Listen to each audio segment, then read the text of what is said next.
the response has been overwhelming and so welcoming. Every Indigenous community we've met, their first remarks are, we feel God has sent you. We feel that you are here to help us. It's exactly what we need. Our community is suffering. We are impoverished. Anything you can do with social services. And we've met with many elders who have been fighting their lives to uphold the rights of their people, whether they're looking to uphold the rights of the lands that they have, ensuring that the economy is happening in their communities. So much they have suffered and so much they have gone through. So when they see Kailasa, which is very similar with respect to the values and the traditions and the persecution we've gone through, we're so organized and we do things in a very systematic way and putting the Indigenous people first. Obviously, the response is overwhelming and they have been very welcoming. And this is the relations that we have been building with Indigenous communities, not just in Bolivia, but literally all over the world.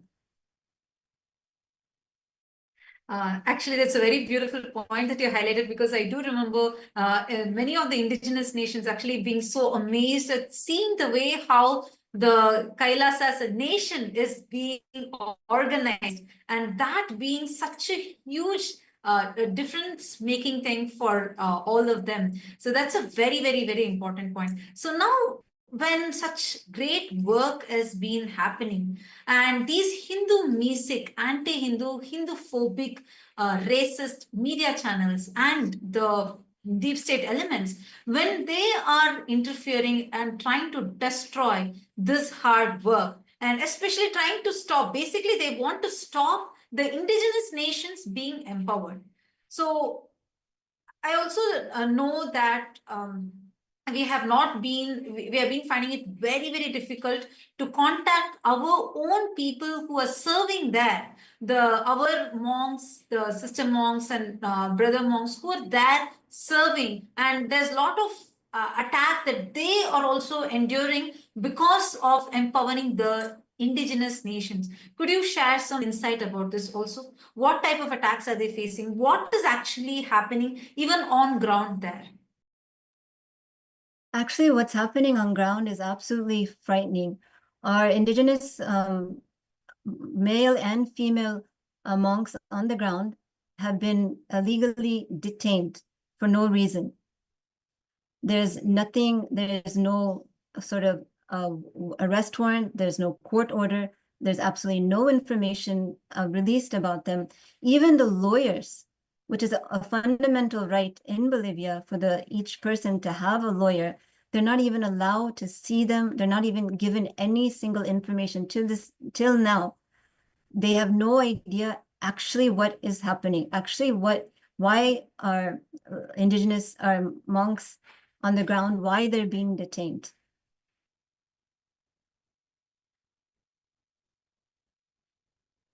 In fact, here I would like to speak about how the various details on how our monks, how our delegates in Bolivia who were there on the ground were actually attacked by the various deep state elements who were there and were actually at gunpoint threatened to their entire life.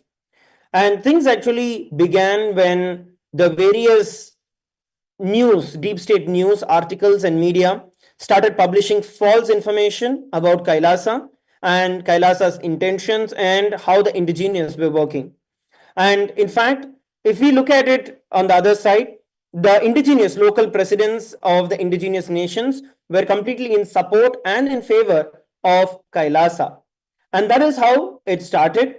And the next day, when our various different delegations wanted to go over to the purchasing of their basic necessities, what happened was at the port to depart for Santa Ana, a municipal truck had come through and they stopped the delegates from moving.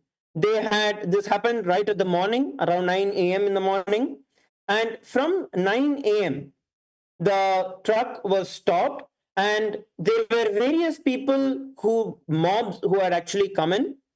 And the first person to arrive and show up was actually the mayor. The mayor had actually come in with his goons and thugs, and he started calling and mobilizing other thugs in their local locality. And that is when others started coming in. And by around 11 a.m., the team, the delegation locally, had boarded the boat for them to go and get their basic supplies so that they can continue living there peacefully. But during this time, over 70 individuals, and including agitated women, encircled and started screaming and recording and holding the delegates locally at gunpoint. We'll also be projecting the images for every one of you, where you will see that they were holding rifles in their hand and they were standing there encircling our delegates who are there on the ground, and they threatened our delegates, our volunteers, from moving from that place despite no wrong on their part.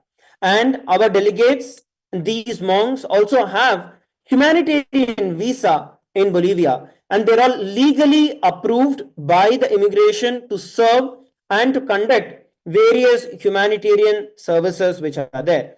But despite all of this, our delegates on the ground were threatened, they were manhandled, they were pulled, literally pushed out of the boat from with the idea to eliminate them on the ground itself. And this was all directed by the mayor. As per the UDHR Article 3, the right to security was breached by the deep state. And ICCPR Article 12 very clearly states about the freedom of movement. And over that, the local authorities, the deep state unlawfully blocked the departure of our delegates despite valid visas that they held in their possession, and holding rifles and guns and holding us at gunpoint.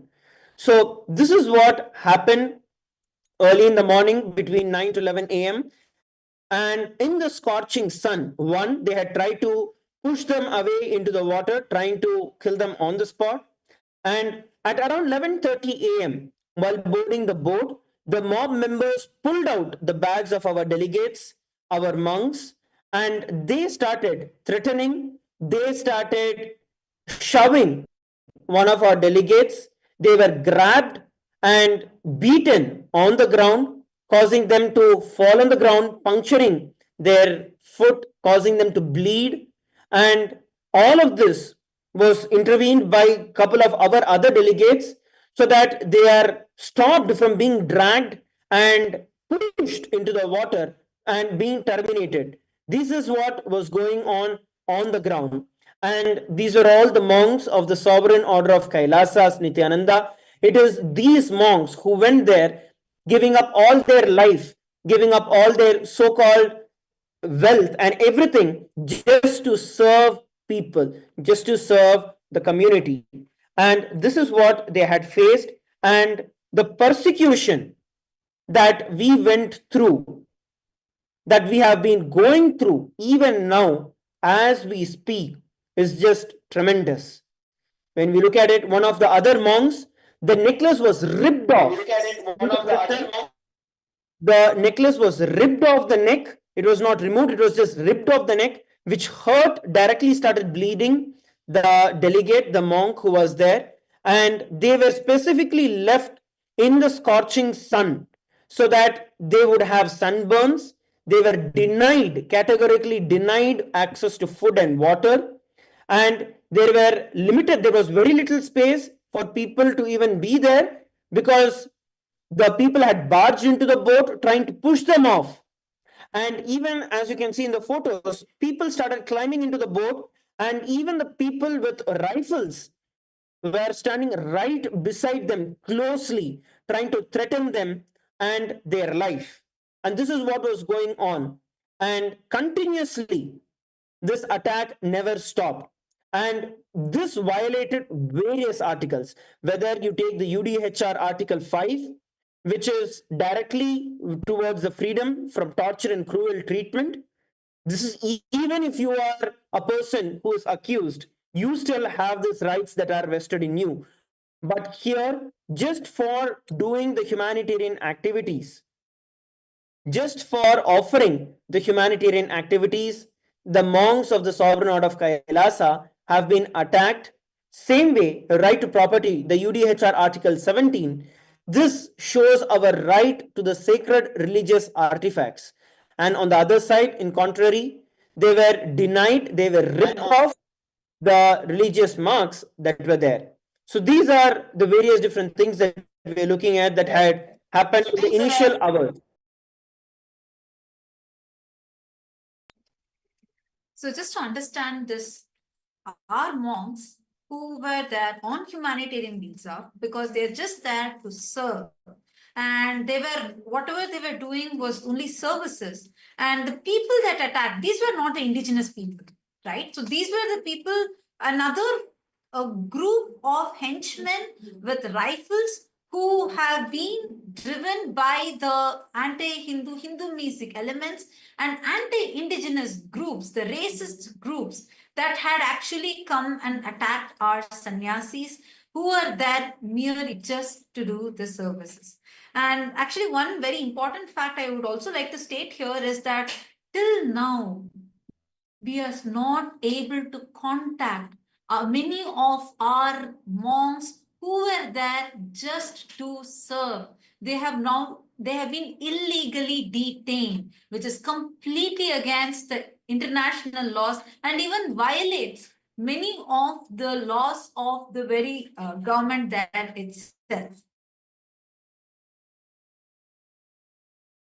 You can see here how our monks have been circled with people. And you can see mob gathering here, and you can see how our monks who were serving, the very monks who were serving, this video actually shows to all of you how the very monks who were serving there, doing the service to the country there, they're all surrounded and mobbed by so many people that are gathering there. Each of these were directly the entire thing was directly enacted by the deep state elements who actively came on ground and harassed the monks and threatened the monks at the gun point. And you can see our monk here is pleading. He's actually folding his hands and he's pleading the people there. And continuously you can see so many people, mob gathering around, and our monks trying to explain to them the whole situation, and press and media.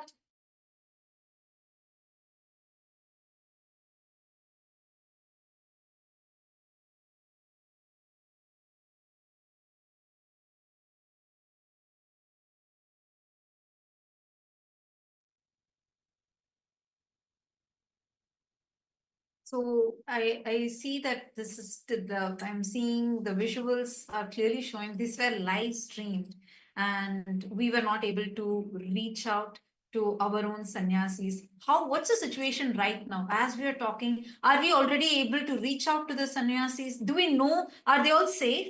What's going on with them? Do they have their ability, their freedom, or are they still in illegal detainment? What is exactly happening? I know still we are not even able to reach some of the female monks that are there, and even they were the very rights that they have are all being denied, where they're not even able to access their own legal authorities, their own lawyers. And what is the situation happening right now? Could you shed some light on this, Nithyananda Swami? Actually, the truth is we don't know. We've lost all contact with them since morning. They have not been available. We don't know if how they're being treated. Do they have food, water? We don't know the situation, and of course, it's very concerning. There's assortment of families, and we don't know actually what's happening, and we're not getting answers. Even the lawyers who say this is completely illegal and that they have a right to representation. The lawyers have a right to be there.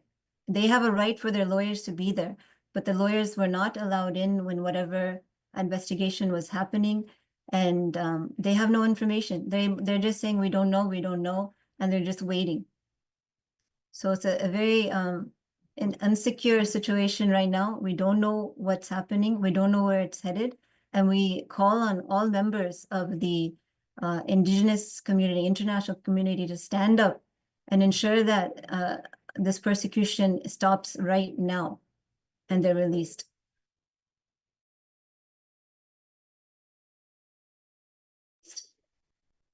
Yes, it's very, very disturbing to know this, because we have lost communication with the monks who are living internationally right now over there, and we do not know what's the situation with them. And it's so scary actually, because both sides, female monks, male monks, both of them have been very unreachable right now. We have been trying, especially I know for the female monks especially, we've been trying to reach them. We've been trying to establish communications with them. Even their own lawyers are not being let to meet the people on ground. And this is something frightening, because this is completely against the laws. And most importantly for us to remember, these are the monks who are from various different countries, well educated, from various different backgrounds, who have left everything and come there to serve the people, to serve all the indigenous people.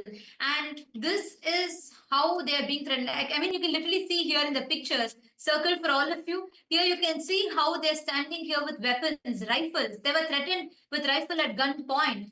They were boat trapped. They were not allowed to, the monks who are from various different backgrounds. We have people from the US, various citizens from various different countries who left their high-paying jobs, their education, everything, to come and serve the indigenous people and to serve the communities there, and have been serving. They have been serving for many, many months now, working around with the people, conducting various different initiatives, various different activities, including Annadan, free food distribution, yoga classes, mental health and wellness support classes, and so on. And today, they are being threatened at gunpoint. They're being threatened to their life.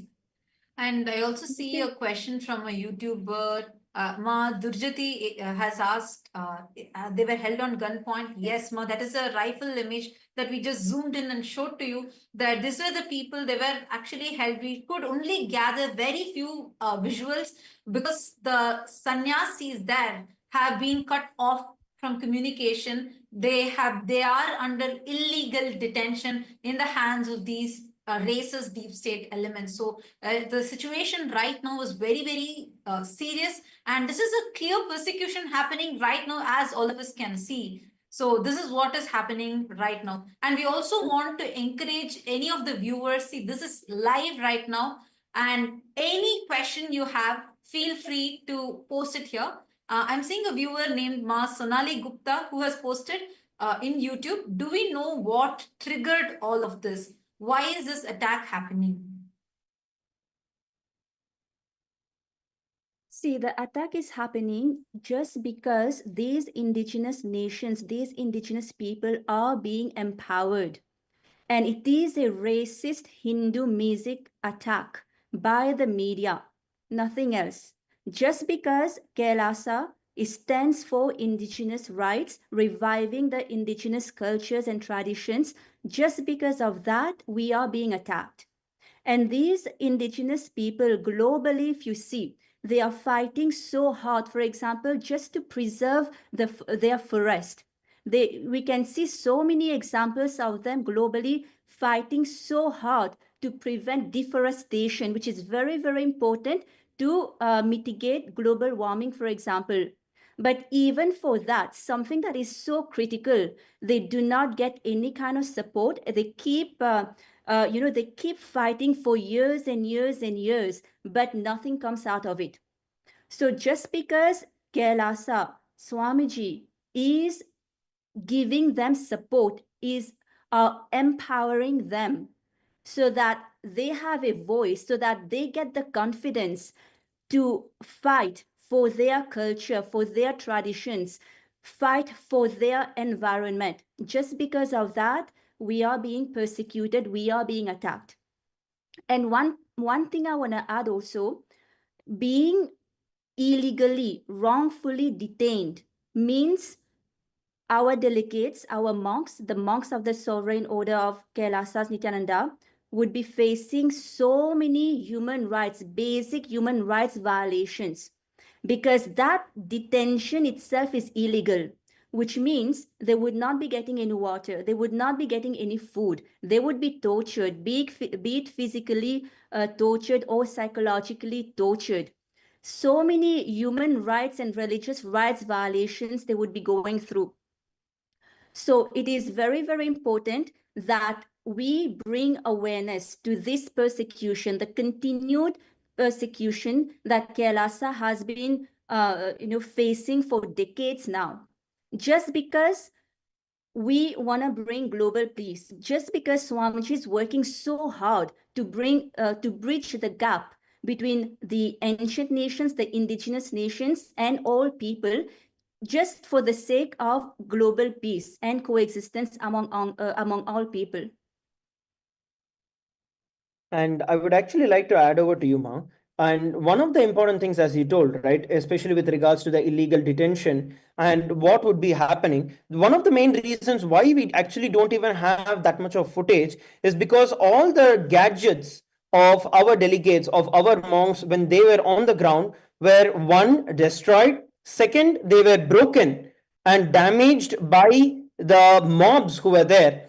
And you can also see evidently on the photographs where the local mobs were pointing at the cameras when our monks were trying to film what is going on, trying to protect our rights. But they were damaged. We were only able to secure a few photographs, a few videos of what was going on the ground before we completely lost connection with every one of them.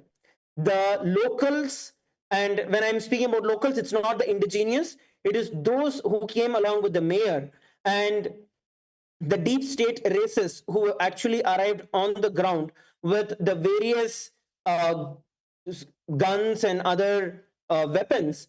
Those people, they actually later searched the bags of our delegates, they actually snatched it, they forced the boat driver to anchor the boat, not letting the delegates to leave, and they were put there under the pretense of a meeting about unspecified documents.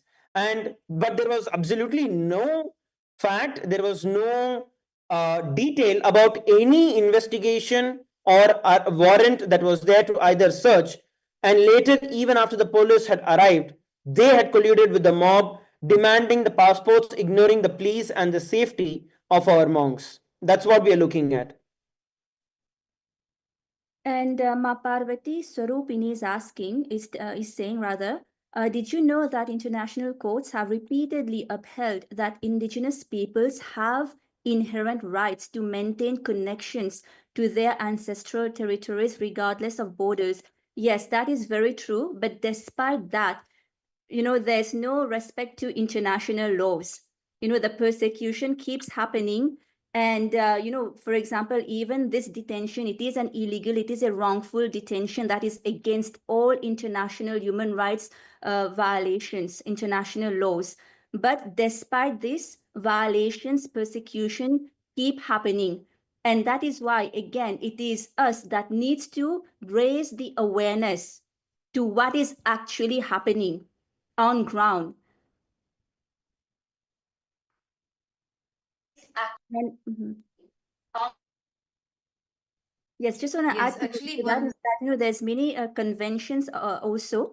For example, the UN DRIP by the United Nations, where so many countries have signed this convention that basically uphold the rights of the indigenous people. But despite this, the indigenous nations globally, they do face continuous persecution. They are denied their rights. And that is where Swamiji comes in. That is why Swamiji is extending empowerment, support to these indigenous nations, because it is required to unite all the indigenous nations globally under one umbrella, so that we together can work towards the preservation of our culture and tradition, and also the preservation of the environment.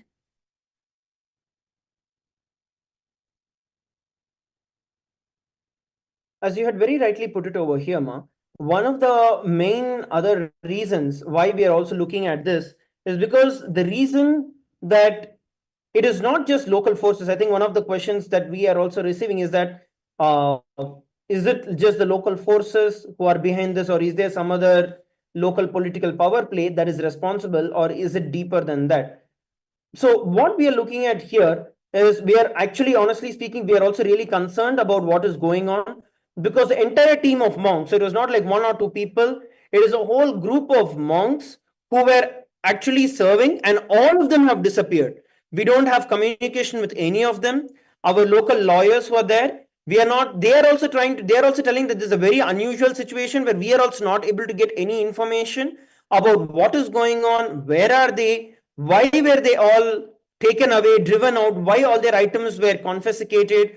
Still, we do not have any clue about what is going on. The only thing that we know is that this is racist, the deep state racist elements who are against the indigenous and against Kailasa who are facing this. I also want to put it here on record that even the indigenous nation presidents are receiving continuous death threats and are also facing the same persecution that Kailasa's monks and Kailasa's delegates are facing, which very clearly shows how the media is twisting everything and presenting to the world, where on the outer image they are trying to show that they are the people who are voicing out for the indigenous, but in the inside, when we look at the facts, their own people are also detained, they have also disappeared, and we do not know what is the situation that is going on right now.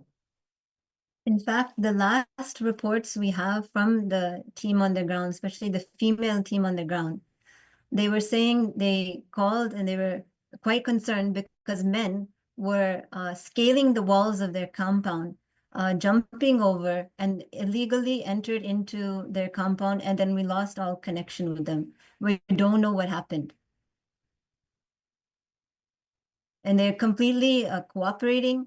They have no, we completely cooperate with any kind of sort of questioning or anything that the authorities would want to see, they were cooperating with. So there's no need for any of this attacks where they're physically abusing, physically manhandling, and literally kidnapping, holding hostage our monks who have done nothing except to serve humanity. And just wanted to add, because this is a fundamental right that they're not able to see their lawyers. They're cut off from all communication. They don't have their devices. We don't know what's happening to them. It's been almost 16 hours, and there's still no indication of why they're even detained. There's not a single written document, any kind of court order, any kind of arrest warrant. Nothing has been provided. Nothing has even been spoken to, even to the lawyers, who typically say this. They say this is not normal. This is illegal. This is completely illegal that the lawyers cannot see their clients. In fact, if we look at this on the other side, Kailasa has not done anything illegal. Everything that Kailasa has done is completely in law, in the rights as per the constitution. In fact, even the agreements that have been signed by Kailasa are protocolized, they are notarized, they are apostle agreements which are there. And despite all of this, even though there is nothing illegal done, when I'm speaking about notarized and protocolized, that basically says that it is publicly available records, it's publicly available documents, and which is also being directly apostilled by the government as well of Bolivia. So this shows that we have nothing illegal. We are completely in the legal framework of Kailasa. It is the US organization of Kailasa, which is based in the US, that has signed these cooperation agreements with the local indigenous nations to provide them with the services.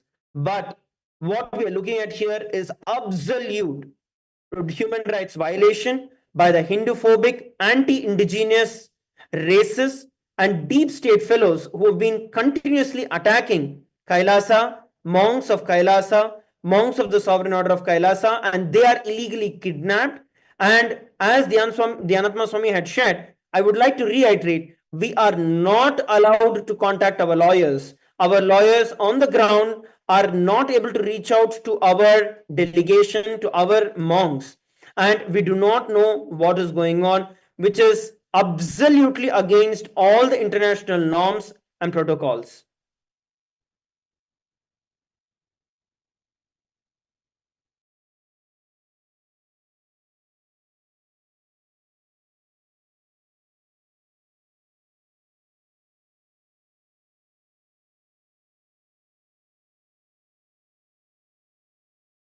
See, it's also against all international human rights violations that are happening to these, to our monks, right?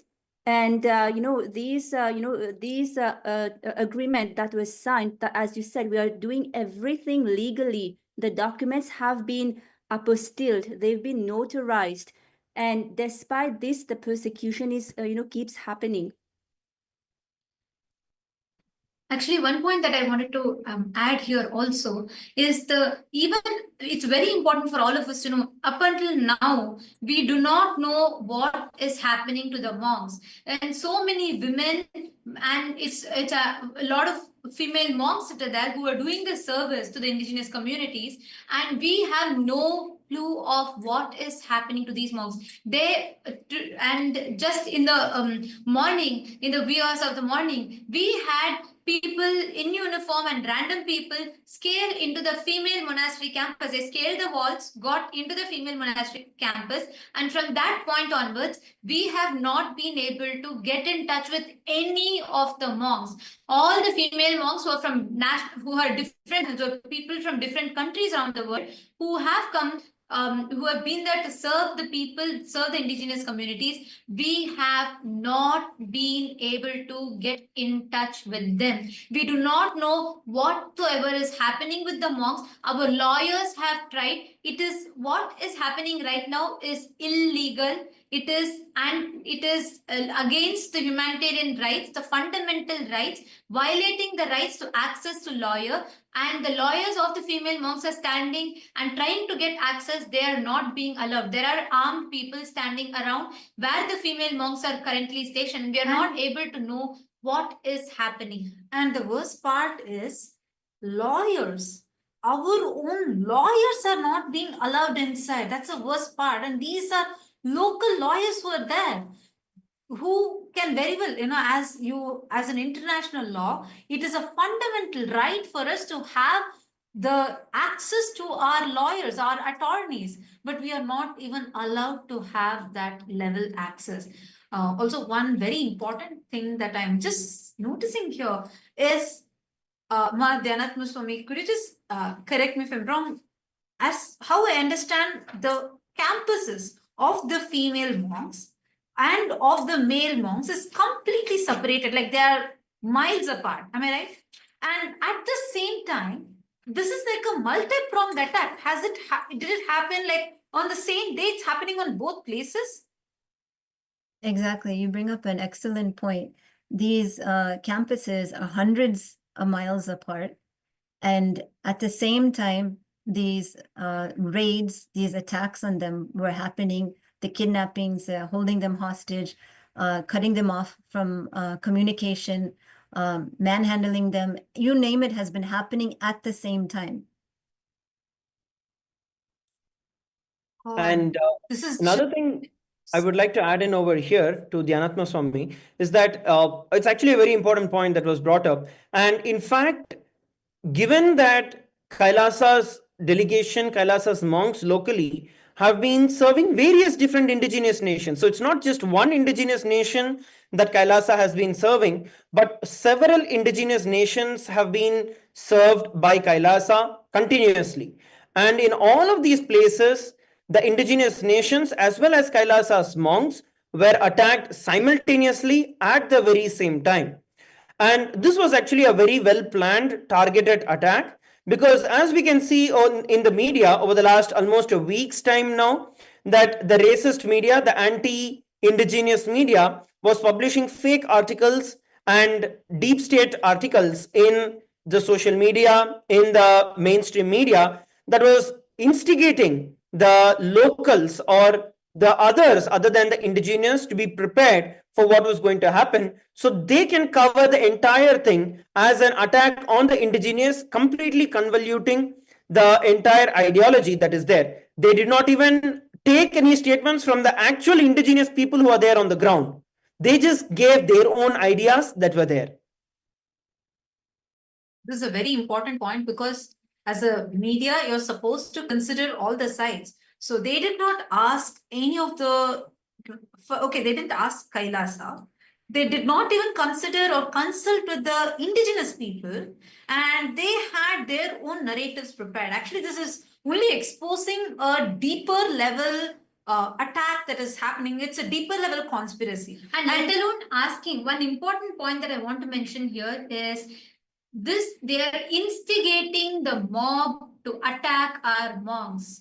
The mob is being instigated very systematically. This whole persecution that is happening right now, it is against all the indigenous communities, and very actually these deep state elements are instigating the people, the mob, against the monks there, and they are being physically assaulted and attacked. We have multiple media, live media right now covering as the attack is happening, but unfortunately the narratives that is being spread is completely false, and like hate speech is being spread and demonizing and vilifying what the services that Kailasa is doing and instigating mob to attack the monks of Kailasa. Till now, all our female monks have been illegally kidnapped. We do not know where they are. We do not know if they are safe. They are young monks. There's so many different women from different countries who are there. We do not know if they are safe. We are not able to, all their devices have been illegally confiscated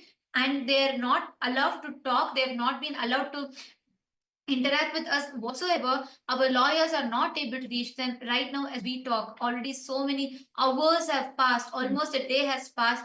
We do not know the status of our sister monks. So I'm seeing a question from Robin Taylor. She's asking, why is it always the female sannyasis? Why do they always attack the female sannyasis? I don't get it. It's actually not just the female sannyasis that are getting attacked. They are attacking indigenous people. They are actually targeting the different indigenous people, and simultaneously they're attacking. It's like a multi-pronged attack that's happening right now.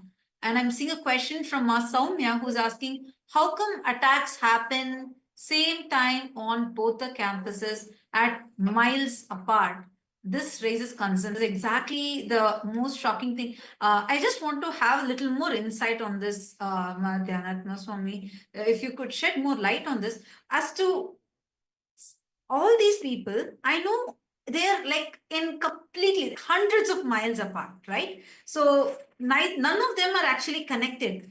It's not just two groups, it's multiple groups of our sannyasis, indigenous people, and like whether the male monks, female monks, the indigenous people, and all of them are living as groups in different localities altogether. So this means they have been tracking us. Simultaneously, they launched this attack on all. Am I right?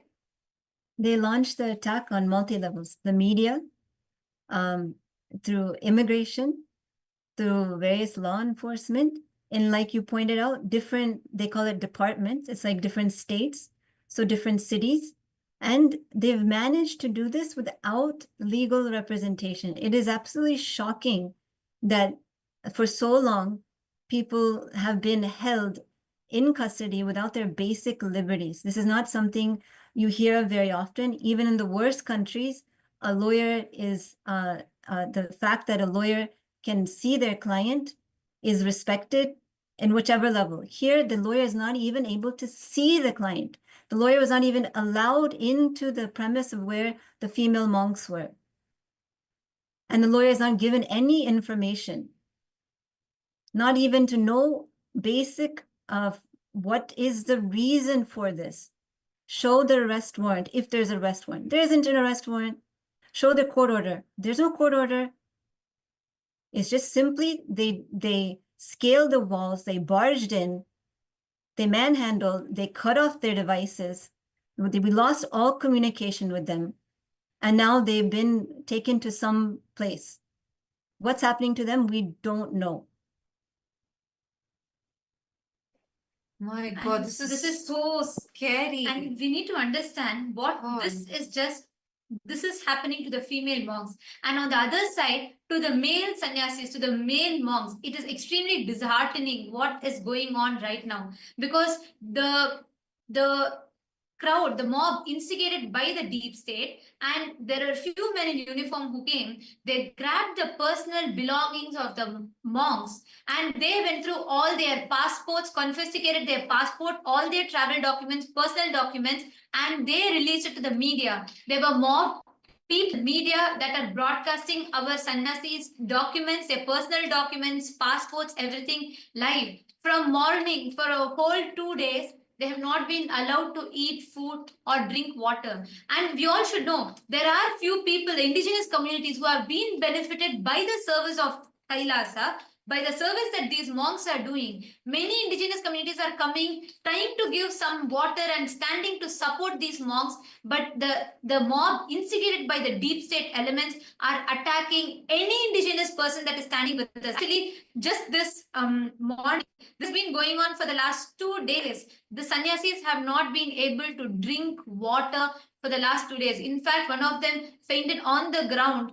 One of the male monks, he fainted on the ground, not being able to have access to water. When indigenous people who have been benefited by our services came in support, they were also attacked by the mob. These sannyasis were manhandled. When they were on the boat, they were first trapped on the boat, and they were grabbed by the crowd outside the boat, and they were made to walk for a few miles, while press, media, everyone came and covered them.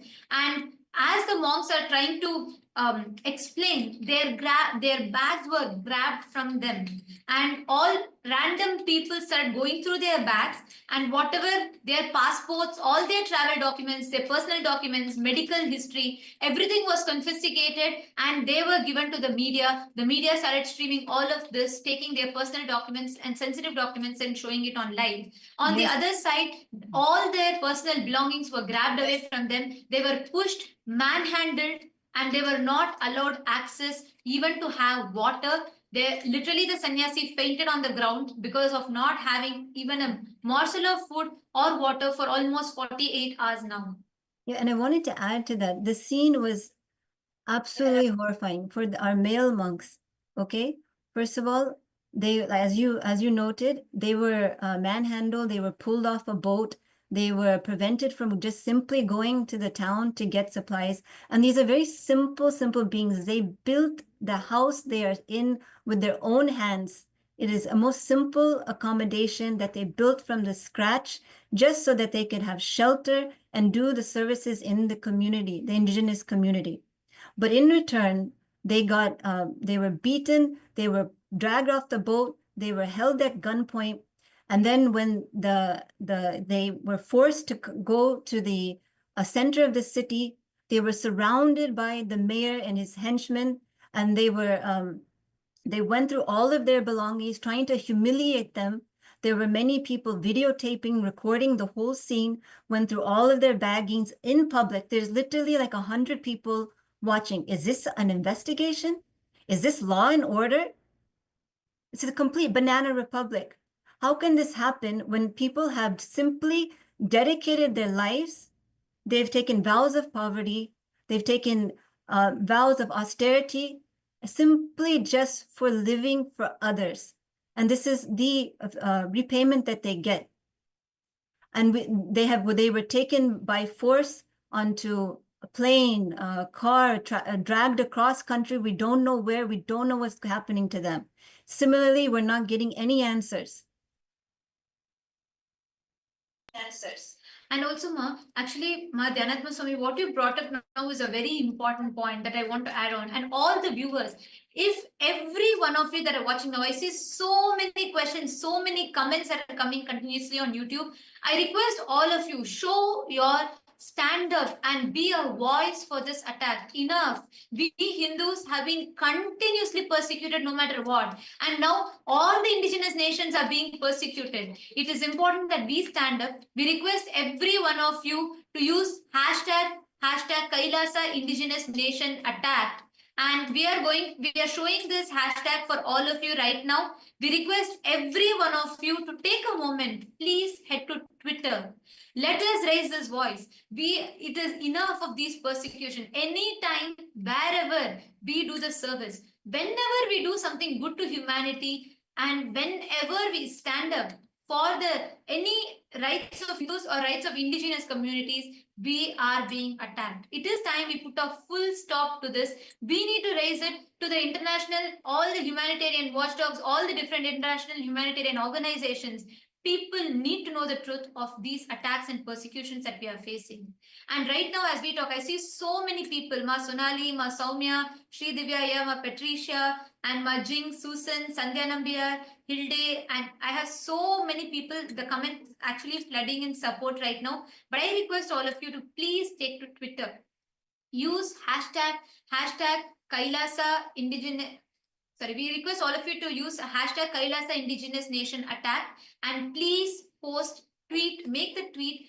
And right now, even as we talk, we have multiple Kailasas being attacked, the multiple places where one side, all the female monks, we have no idea. We don't even have access to them. There are so many young women who all came just to serve the indigenous community. They are being attacked. And on the other hand, our sannyasis, the monks, the male sannyasis are being attacked by the mob and crowd. The deep state elements have handed them off to the crowd. The crowd is manhandling them right now as we talk. We are not able to reach their personal belongings, including their phones. Everything has been grabbed. There are people with rifles and literally they're threatening them to the gunpoint, and they're forcing them with all their documents being taken away. They have not had a morsel of food or water, with one of our sannyasis even fainting there on ground. They have not had access to any basic food, and they're being tortured for the last 48 hours plus.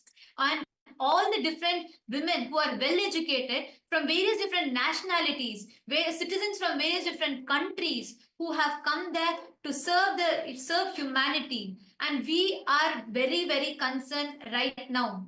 We are very, very, right now, as we talk, we do not know what is happening to our female monks. We do not know what is happening to the sannyasis.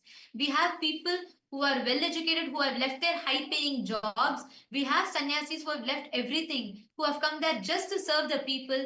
And lawyers, their fundamental right, a US citizen or anyone, international right, fundamental right is to have access to the lawyer. But they're being denied. The lawyers have been standing since morning. They're not being allowed. We have armed people, armed men standing around the monastery campus, and all of whom entered illegally. They had no warrant, they had nothing. They've all entered illegally into the campus. They scaled the walls and they literally surrounded the whole campus, not allowing our female monks to communicate with us, confiscated all of their devices. And on the other hand, the males, all the male sannyasis who are miles away at the same time were being attacked, physically being manhandled, and they have so many wounds, and they have literally, one of the sannyasis fainted on ground. Actually, what is really, really very unsettling for me is that how can, see, we are not, everyone is serving in different areas. These are hundreds of miles apart. What right do they have to stop the lawyers coming and helping? And this is like a multi-pronged attack. At the same time, the attack is happening in all these places. How is it fair? How is it right? I do not understand. Actually, it's very painful for me because our own sister monks whom we communicate with every day, and I feel so bad. I do not know what's going on with them. I don't know are they safe? Is everything okay with them? I don't know, because from morning we have not been able to contact them. The lawyers are there. They're trying their best. They're not able to even get in touch. They're not able to see because everywhere they have blocked. They've gotten, there are goons, there are uniformed armed men, and there is something going on over there. And everyone, there's a group of people, all of them suddenly just disappeared. Our monks gone. We don't know where they are. And this is just so scary. Right now, what right do they have? How can they do this? And what is all of this for? The only thing that our monks have done is simple service, serving the community, not for 1 or 2 days, but for many months and nearly two now, doing so many different services there, doing free annadan, conducting yoga classes, empowering the communities there. And many of the communities have been benefited by all these services that we are extending there, and doing free food services to the people in need, and conducting the sessions you all can see here in various different pictures as shown, and serving the communities there, and conducting classes, conducting yoga classes for the children, and conducting various different programs. And this is how they are being attacked right now. The mob, instigated by all the misinformation and all the false news and the deep state elements who are actively on ground, standing there, instigating the mobs to attack. And here you can see various different people surrounding the campus in which the boat in which our monks were. And here you can see the man standing here with a rifle. And these are just few pictures that we were able to gather from, but we still are not having access. We do not know what is happening with our monks. We are not able to come in contact with them. We are not able to get in touch with them. We do not know what is happening to them right now as we talk. Actually, we are requesting and pleading with every single one of you. It's too disheartening, and I have no words to express. We really request every single one of you. We need your voices. We need every one of you to voice out this right now. It's so important. It's like, how is it happening right now? We are supposedly in the world with the most communication. We are in a world where social media, AI is there, and this is the situation. What's going on? How can we have the persecution happen right now, what we call as the most modern, very tech-savvy era where the communication is at the highest? How can we allow persecution to happen right now? No, we need to stop this. Please take a moment. I request all of you, share with everyone, plead everyone, every single one. This is not just an issue, not even just for Hindus. No, this is for humanity, because indigenous people are getting attacked. Already, so many indigenous civilizations have been demolished. We need to say this right now. We request all of you, please take a moment. Please use the hashtag Kailasa Indigenous Nation Attack. And please go ahead, share this with everyone. We need all of your voices. Any questions you have, please come to the YouTube live right now. You can post it in the comment section. We are ready to answer you. This is a humble request. We have not been able to reach any of our monks, all whether, and even the indigenous people. Our community has become unreachable right now because all their phones, everything is getting confiscated. It's too important. And I request all the members right now. I already see so many people have started tweeting. So many people are posting. And right now, as you're all watching, I urge every one of you, take to Twitter, tag all the international humanitarian orgs, tag everyone. Let us reach this right news to people. Please tag the leaders and the heads of your states and people, media, everyone in your country, in your locality. Let us take this to the world right now. And I already see many people tweeting here. Ma Ekapada Shaktini has posted, Kailasa is a legitimate nation focused solely on global peace. Absolutely right, Ma. With the years of service that Swamiji has done, we can clearly see the only goal for Kailasa has always been and will always be for serving the humanity. Ma Medellin Portuguese has posted, the rights of indigenous people have been trampled on and violated for centuries. And this attack is no different. Kailasa stands up and defends their rights. And for this, we are now being targeted again. This is very, very important. Thank you so much for sharing this, Ma Medellin Portuguese, because all we have been doing is to stand up, to become that unified voice, to unite all the indigenous nations. for so many years, decades, generations now, the indigenous groups have been persecuted and targeted, singled out. In fact, if we take various different countries in South America, North America, both, 99% of these indigenous communities have lost their lands. Their land, whether they have been victims of land grabbing, they have been victims of persecution, attacks, killing, genocide, ethnocide, and they have been attacked of cultural delegitimization and so many things. To this day, there is no platform for these indigenous people to go and request or stand up or ask for their rights. It is for the first time, Swamiji, that united all the indigenous nations from around the world, became a unified platforms. We have over 100 indigenous nations that has come together, and this scale of the revival that is happening is what exactly the deep state elements are not able to handle, which is why even here, as soon as seeing the active service that Swamiji has been doing, that continuously these attacks are happening. We have KAILASA Singapore that has posted Bolivian journalists have a duty to report the truth. They have fueled a racist attack on Kailasa's indigenous Hindu traditions. This discrimination endangers not just one community, but all indigenous people striving for recognition. This is very, very important. And most importantly, I like to also highlight is none of these facts are being shown by any of the media houses. All misinformation, fake news, and false allegations are being spread, propagated by the deep state backed medias, the politically backed deep state owned medias, which are continuously propagating negative hate speech, that are propagating false news, fake news, and instigating people to attack. In fact, just yesterday evening, we had a whole group of the deep state elements that surrounded the monks, the male sannyasis. Throughout the day, they were there, and they got in a lot of these deep state press and media that came, and they started literally shoving the camera on the faces of our monks.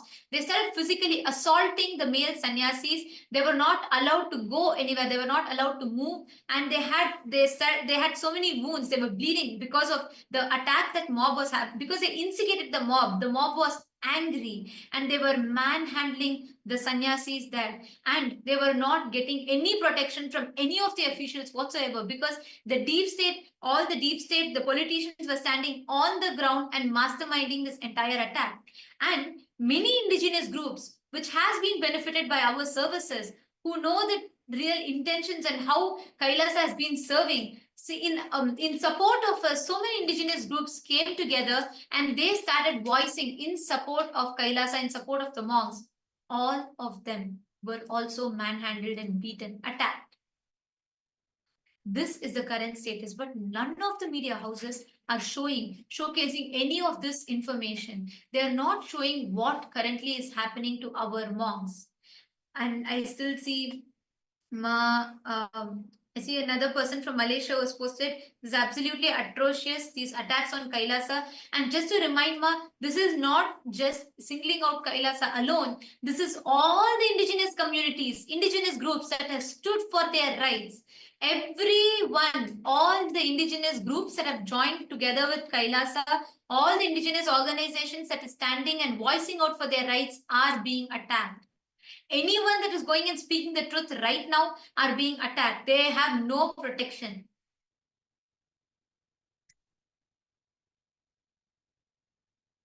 Actually, a very important thing right now is what's happening right now, as all of us are talking, is understand, as we were mentioning, this attack which is happening is being done on many of the indigenous nations, and every indigenous nations that are standing, voicing out even to support the people who are getting attacked. Understand, this is not just on Kailasa. It's happening everyone, like the presidents of the indigenous nations are all receiving death threats. What's going on? This needs to stop. We really request, and we already see a lot of people supporting using this hashtag Kailasa Indigenous Nation Attack. We request every one of you, everyone that are here right now, please go ahead, take this hashtag and post your comments. I already see some people posting on YouTube. We request all of you, take it to Twitter. Gevashe Hosine has posted, I don't understand how they entered campus. Is not Kailasa a sovereign state in that area? Understand, I just wanted to tell this, what attack is happening is not happening in the sovereign state. It's happening wherever Kailasa monks from the sovereign state are going to serve the communities, to serve people. There the attack, and this is not happening by the indigenous community there. We are going to serve people. Like, for example, to do the Annadam, means the free food service that we have been doing, when our monks wanted to get more supplies for this Annadam. So you have to go to another town, you need to procure these items and you need to come back. So when they were getting on the boat, this happened in one side. I'm just sharing with you what exactly went on. So one side, the male monks who had went there, who had gone to procure the items that are needed, they were suddenly surrounded by a mob. And the mob that was there was not any of the local indigenous people. These were henchmen that were brought in. And suddenly they were surrounded. They started manhandling them. They confiscated their devices. They started breaking their devices and physically abusing them. And at the same time, there were also some of the female monks who were serving a completely different community. Just understand, please understand the whole thing, because it's different parts of the community where we are serving. And when they are serving a different part of the community, all of a sudden, at the same time, this is all happening simultaneously. That's what is really scary. Innocent women, monks, they are serving in their area. All of a sudden, the armed men barged into the campus. They started scaling the walls of an all-female monastery campus. And this is where they're serving the people. And suddenly, it started as if it's an interrogation. And all of a sudden, everyone's mobile phones were confiscated. All their documents taken away. They were fully surrounded. And immediately, in the beginning, first, as soon as the armed men entered, the female monks over there, the sannyasis, tried to contact the local police, local lawyers, and the local lawyers are trying to come in. But these armed men did not allow. They completely blocked that whole area. So nobody could enter. We do not know what's happening. It's been more than, I think it's over 18 hours now. It's been a very long time. We do not know if they are okay, if anything really bad has not happened to them. We don't know. They're women. These are men. They're all female sannyasis, and they do not have any way to protect themselves. They do not have, we are completely non-violent people. So that is what is really concerning us, because we do not know what's happening there. See, it's also very important to understand that all these monks and nuns, they are very well educated people who have left behind their entire life, their lifestyle, their high-paying jobs, their love and dear ones, just to come and serve the people on ground. They've literally sacrificed everything just to come and serve these people. And despite this, they are being treated, worse than animals also, not being given, food or water, medical care, nothing. They are just trapped. And what for, right? What is the point of holding them? They've not done any crimes. They've not done anything wrong. They are just wanting to help these people on ground. And it is these indigenous people themselves who have come forward. It's not like we are just giving the services that we are wanting to give them. It is them who have come and told us, we want for example, services in terms of education, in terms of food, and whatnot. And we are going, these nuns and monks, they have sacrificed everything to go there and serve these people and offer them what they are looking for, what they've been looking for. And no one else is giving them, no one else is offering them. So it is very important to understand this, that these beings, these girls, these women, these boys, they have literally sacrificed everything for the sake of others. Yes, thank you. Thank you so much, Ma. And also with all of us, we have today Dr. Miguel, who is an advocate from Ecuador, who is KAILASA's lawyer. And we would actually want Dr. Miguel to share with all of us the human rights abuses which are going on to our monks, to the indigenous people, and the illegal attack and persecution that is going on to all the monks of KAILASA and the indigenous people in Bolivia. Adelante, doctor Miguel. Buenas tardes. Muy buenas tardes, señor embajador. Un gusto saludarle.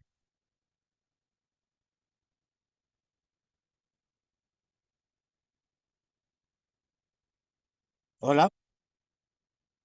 Sí, escucha.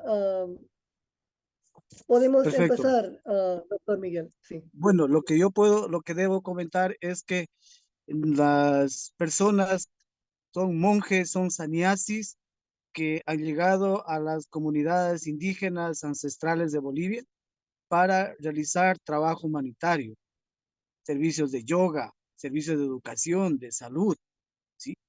Sin embargo, por prestar estos servicios han sido mal observados por algunas personas de algunas comunidades que, desconociendo la realidad de los servicios que prestan los monjes, los sannyasis de KAILASA, los han retenido de forma injusta, ¿sí? Ahora tenemos conocimiento que los monjes están retenidos sin ninguna justificación por parte de migración, por parte del gobierno de Bolivia. Es decir, los han trasladado desde las comunidades hasta el Beni, a la migración de Beni. En otro caso, el domicilio donde vivían o residían ha sido allanado. Sin embargo, hasta la presente fecha y hora, se desconoce cuáles son los cargos que se imputan o se acusan a nuestros monjes o sannyasis, ¿sí? Entonces, estamos en esa situación de averiguar cuál es la situación jurídica de los monjes de KAILASA. Como dije e insisto, ellos lo único que han hecho es prestar servicios gratuitos, servicios humanitarios para los pueblos originarios de Bolivia.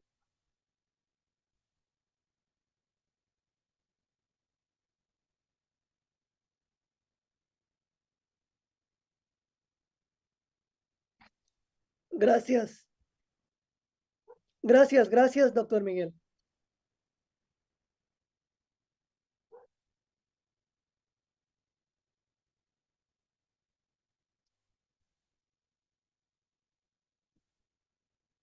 ¿Alguna pregunta, ¿Te por favor? gustaría compartir más? Sí. Bueno, efectivamente. Entonces, ahora se está realizando las acciones judiciales correspondientes con la finalidad de que el Estado boliviano determine la situación jurídica de los sannyasis o monjes de KAILASA. Como dije, esa es la preocupación apremiante ahora. ¿Por qué? Porque se han violado los derechos humanos de los monjes.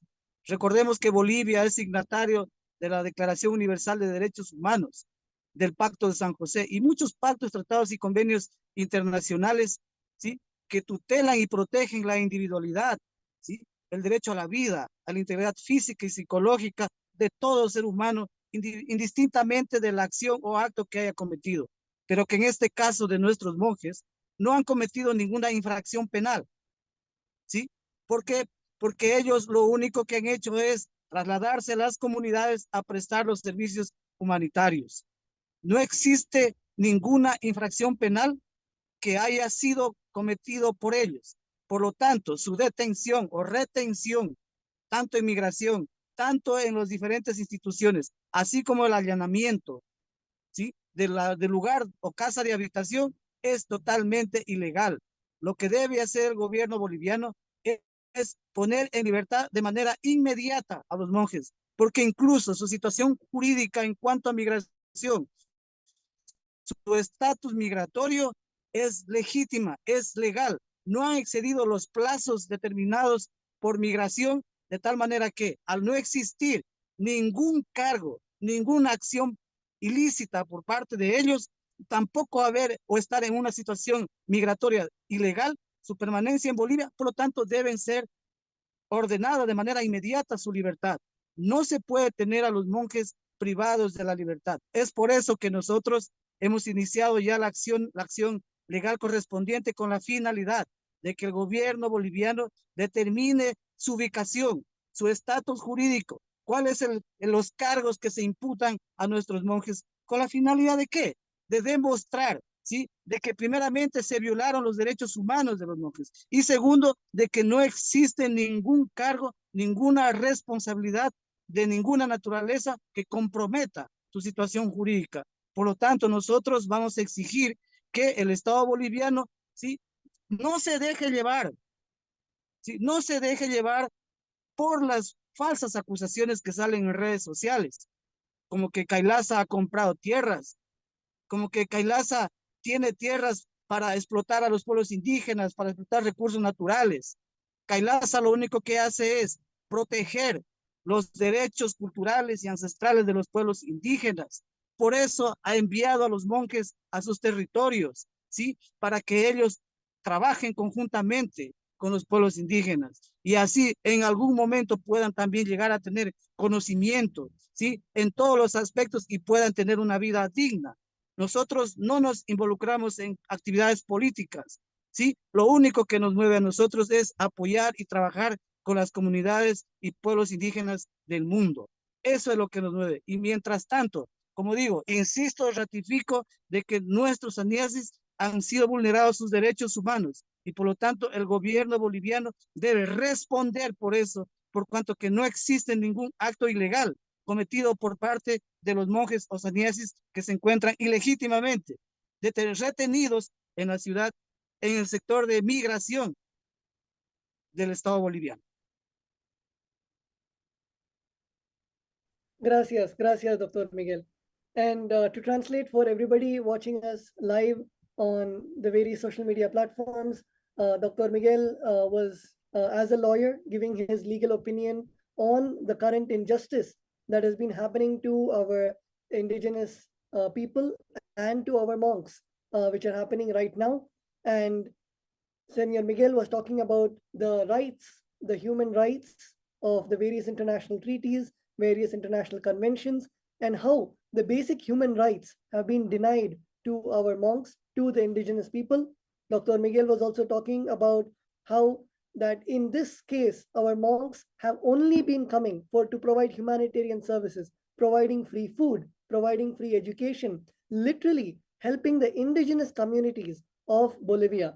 And this is the response that they receive, that their basic human rights are being denied, whether psychologically, whether physically, their basic human rights are being denied, and they have not committed any criminal offenses. They have not done anything. They are literally monks who are providing humanitarian service for the welfare of the indigenous people.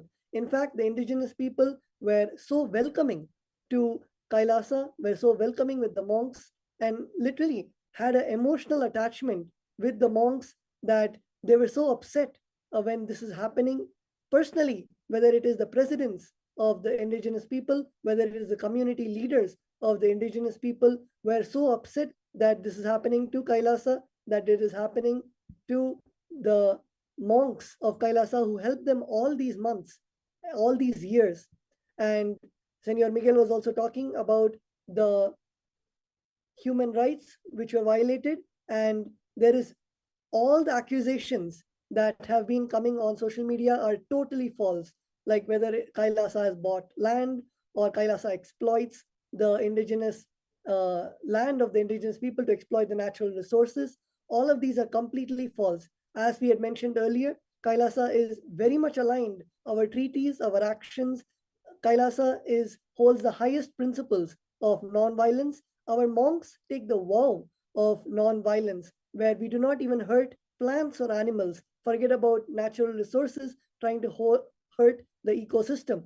And Senor Miguel was talking about all of these as completely false and just false accusations which are floating around in social media, and again reiterated that the monks of Kailasa only were there to provide humanitarian work and to help the indigenous communities, and for the international community to recognize this and to share this with every single person, to uphold the rights, the human rights, the basic human rights of our monks, and to tell the whole international community the truth about what is happening to Kailasa and the indigenous people in Bolivia. Kailasa, Bolivia. We thank Dr. Miguel for this. Actually, just to give a quick brief, it is this attorney, Dr. Miguel, attorney here with us. He was the one who was there on ground. He was also one of the lawyers who were there on ground trying to get justice, to somehow contact our female sannyasis, to somehow get in touch.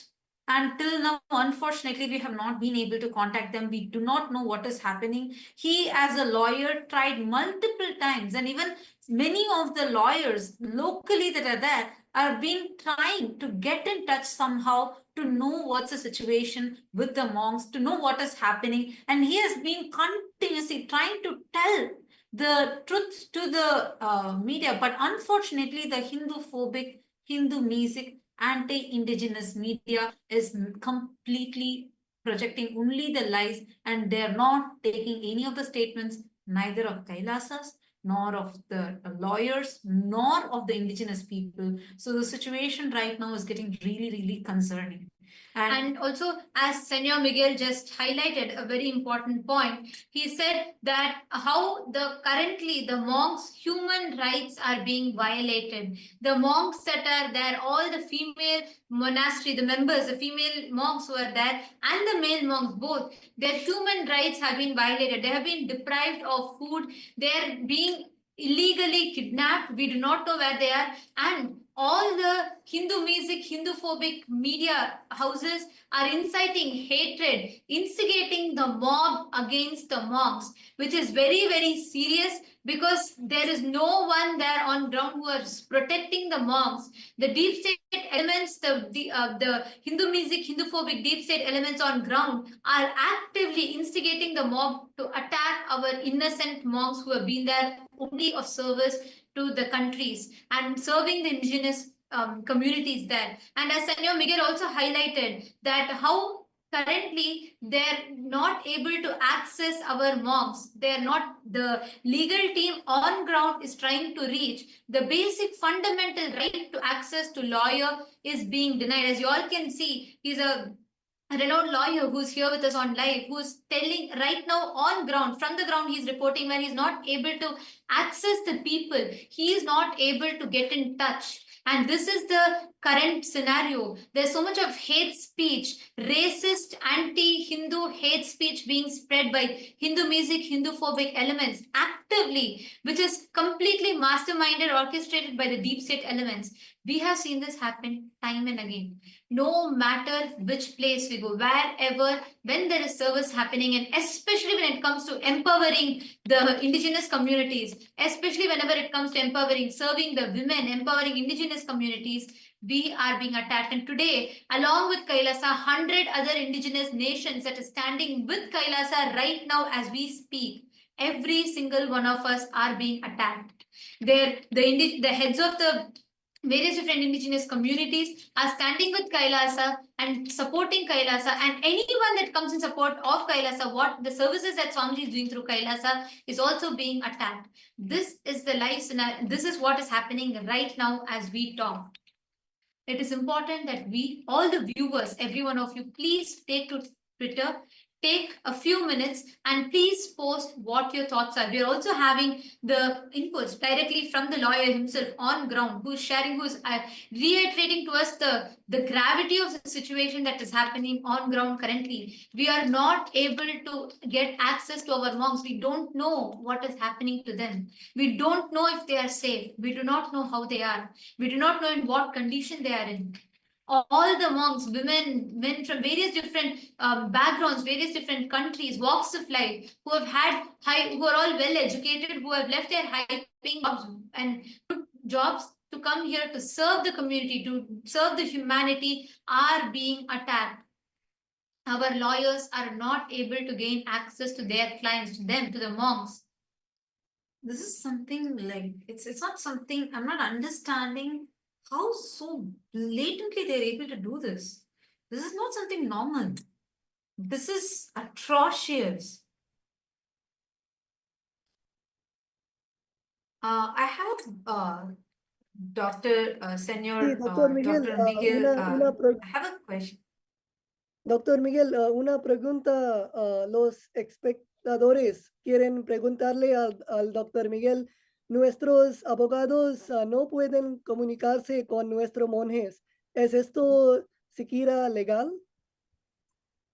No, eso no es legal en todas las partes del mundo, en todos los países del mundo. Y en este caso, Suramérica, Bolivia es signatario del Pacto de San José, donde declara que los derechos fundamentales de las personas es de tener el derecho de tener contacto con su abogado defensor desde el momento mismo de que es sujeto de cualquier acto judicial, que en este caso los monjes o sannyasis que se encuentran injustamente detenidos en Bolivia, no se les ha permitido el derecho de contar con un abogado, no se les ha permitido el derecho de hacer una llamada a su familiar más cercano, no se les ha permitido o no se ha comunicado con su embajada o consulado correspondiente. Todo esto es una violación flagrante de los derechos humanos del Pacto de San José o de Costa Rica o la Declaración Universal de los Derechos Humanos. Todo esto constituye un acto violento por parte del Estado que no respeta los tratados internacionales ratificados por ellos mismos. Asimismo, que no respeta su constitución de la República, que determina las garantías básicas del debido proceso de toda persona que ha sido detenida o ha sido procesada, que en este caso, como insisto, se han violado el gobierno boliviano todos los derechos fundamentales, el debido proceso, todas las garantías, por ejemplo, el derecho a la vida, el derecho a la asistencia de un abogado o de un defensor público. ¿Sí? Entonces, no conocemos la situación, si estarán vivos, si estarán muertos. No conocemos su situación psicológica, física.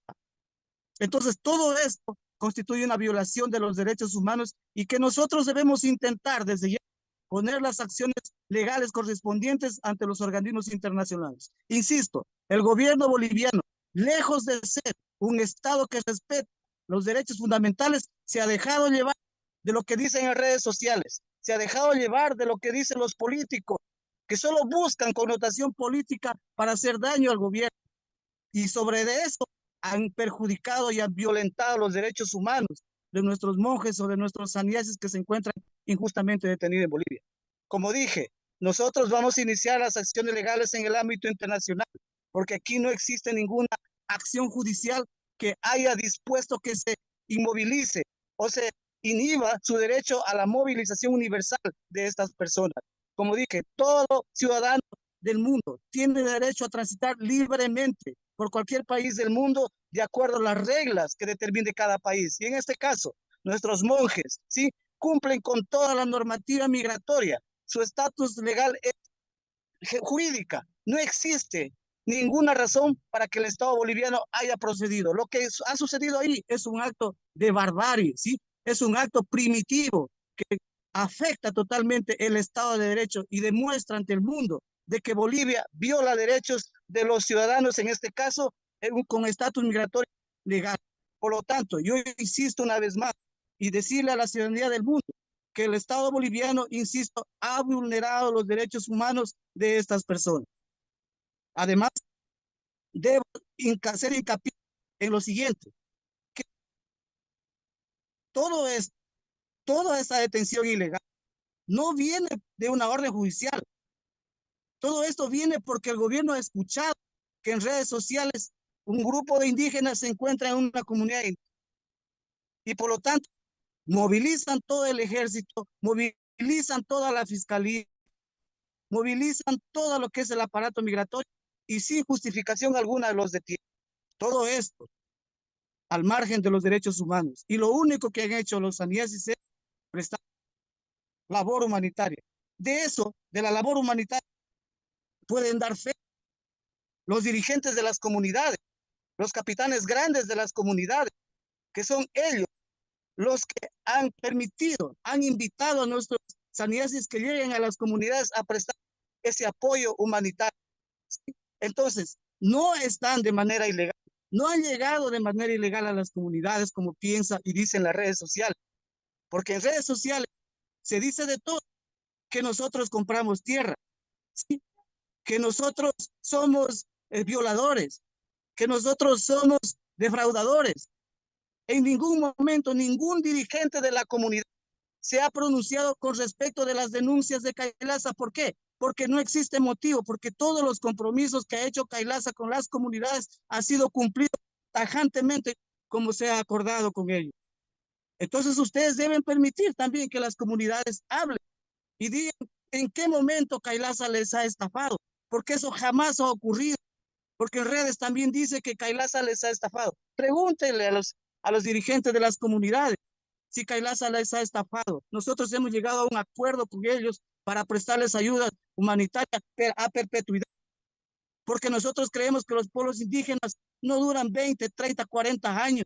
Son pueblos indígenas ancestrales que han vivido en el planeta Tierra durante miles de años y van a seguir viviendo miles de años. Y nosotros lo que hemos hecho es una cooperación con territorios indígenas y pueblos indígenas que gozan del principio de la autodeterminación, no para apropiarnos de las tierras ni de los recursos naturales, sino para proteger su situación, su existencia, los recursos naturales a perpetuidad, no para ir a saquear, porque no, nosotros como KAILASA somos religiosos, somos espiritualistas, creemos, ¿sí?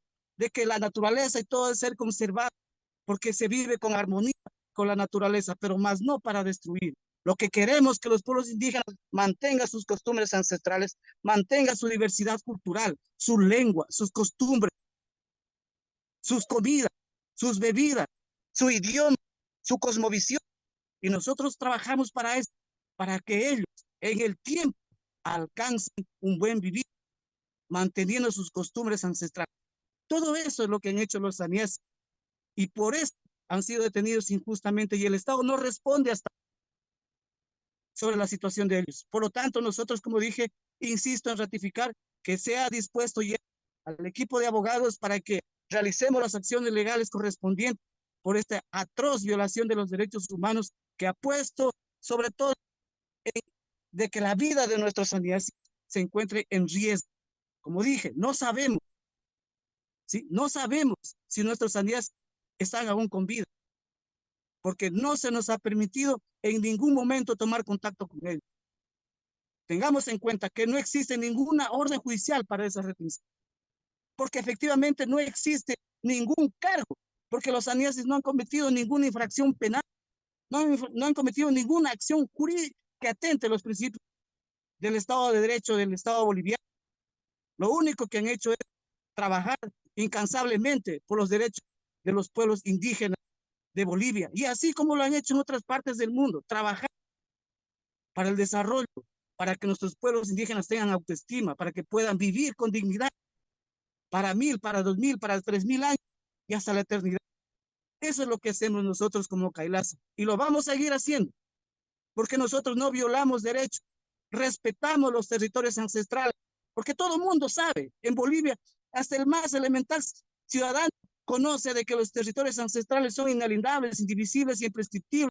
Está protegido por la Constitución boliviana y también por los pactos, tratados y convenios internacionales. Las tierras de los pueblos indígenas no se pueden vender, no se pueden comprar. Y eso nosotros sabemos y respetamos, y los acuerdos que nosotros hemos llegado con los dirigentes de las comunidades va en ese sentido. No atropellar derechos de pueblos indígenas, más bien nosotros propendemos de que nuestros pueblos ancestrales del mundo logren algún día en lo que debieron ser en su debido momento, autónomos, dueños de su propio desarrollo, respetando obviamente que sí, el Estado de Derecho constituido, el Estado boliviano, no para cercenar el Estado de Derecho boliviano, sino que más bien coadyuvamos a que su pueblo indígena viva o tenga una vida digna, con educación, con salud, con alumbrado. Eso es lo que nosotros hacemos. Ahora bien, debo también aclarar que dicen que KAILASA no existe. Eso también es una aberración, porque KAILASA existe. El hecho mismo que estemos allá y que todas las redes sociales manifiesten de KAILASA es porque KAILASA existe. Y nadie le puede quitar el derecho que, siendo una nación originaria de la India, reconocida por miles de años por muchos reinos, se agrupe y se constituya como lo que fue su estado o su reino antiguamente. Así como los pueblos indígenas de Bolivia han existido miles de años, han tenido caciques, capitanes grandes, pero ellos mantienen todavía su identidad, su territorio, su cosmovisión. En el caso que de la India no sucedió así. El pueblo indígena de KAILASA ya no cuenta por la persecución política y religiosa que sufrió durante miles de años. Pero eso no quita de que se reagrupe y decidan continuar con su legado ancestral.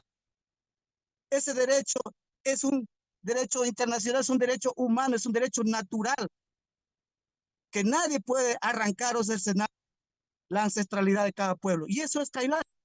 Nadie le puede quitar el derecho de lograr durante todo el proceso de que se constituya como tal en un Estado.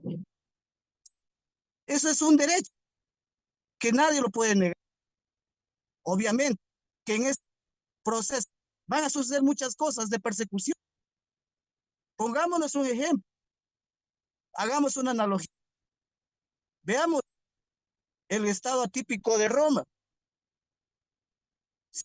Es un estado típico romano, lo que aspira a KAILASA, al ser un estado de aquí a muchos años. ¿Por qué? Porque goza de legitimidad ancestral, porque sus reinos originarios y ancestrales están en la India, que fueron perseguidos y extinguidos, pero existe el pueblo que ha retomado esos principios y esa cosmovisión de aquellos pueblos y se han organizado. Ese es un derecho innato que nadie puede negar. Por eso hemos acudido a todos los organismos internacionales en ese trabajo, en esa lucha para reconocer a los Estados Unidos de KAILASA como pueblo originario y ancestral de la India. Eso es, pero KAILASA existe. No se puede decir que KAILASA no existe. Tenemos nuestro propio sistema de gobierno, como lo fue hace miles de años. Nuestro propio idioma, nuestra propia religión o cosmovisión. Eso es KAILASA. También dice que KAILASA es una secta. Totalmente equivocados. ¿Quién puede definir el concepto o definición de secta? Entonces quiere decir que todas las religiones del mundo son una secta. No, señores, tenemos que aprender a respetar el derecho a la libertad de conciencia y de pensamiento. Cualquier ciudadano puede adorar o creer en lo que crea, en lo que considere para él su deidad o su Dios. En el caso de KAILASA, son gente espiritual que cree en el cosmos, que cree que todo el universo, que todos los seres humanos que viven en el planeta Tierra somos el Dios realmente. Y que queremos que la gente, como un ser humano innato, reconozca esos valores como individuo que tiene en su corazón, en su mente, en su actuar, sin hacer el daño a los demás. Eso es lo que es KAILASA. No es una secta. No cobramos por dar una misa. No cobramos por bautizar un niño. No cobramos por hacer actividades religiosas. Todo lo que KAILASA da, lo da gratis. Porque así debe ser la humanidad. La gratuidad, la humanización de los actos de los seres humanos. es lo que importa. Entonces, esa tergiversación de esa mala información que han salido por TikTokers, que no saben lo que dicen, que no investigan, que lo único que quieren es fama, han destruido y han calumniado y han injuriado a los Estados Unidos de KAILASA.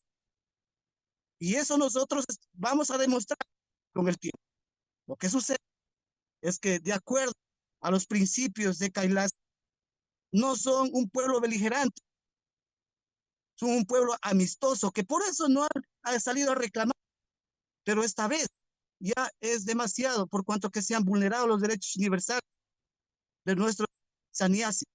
Y esa es la aclaración que debemos hacer, y que se lo haga para todas las personas del planeta Tierra, porque hay mucha mala información y mucha mala tergiversación a KAILASA, sin que KAILASA ha hecho nada. Que KAILASA ha comprado una isla en Galápagos, en Ecuador. Las islas no se pueden comprar, es patrimonio cultural de la humanidad.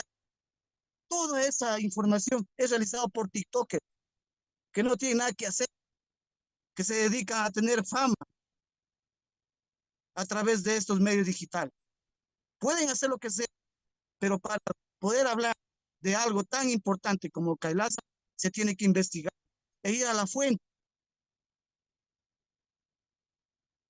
Estoy a las órdenes para las preguntas que estimen necesarias.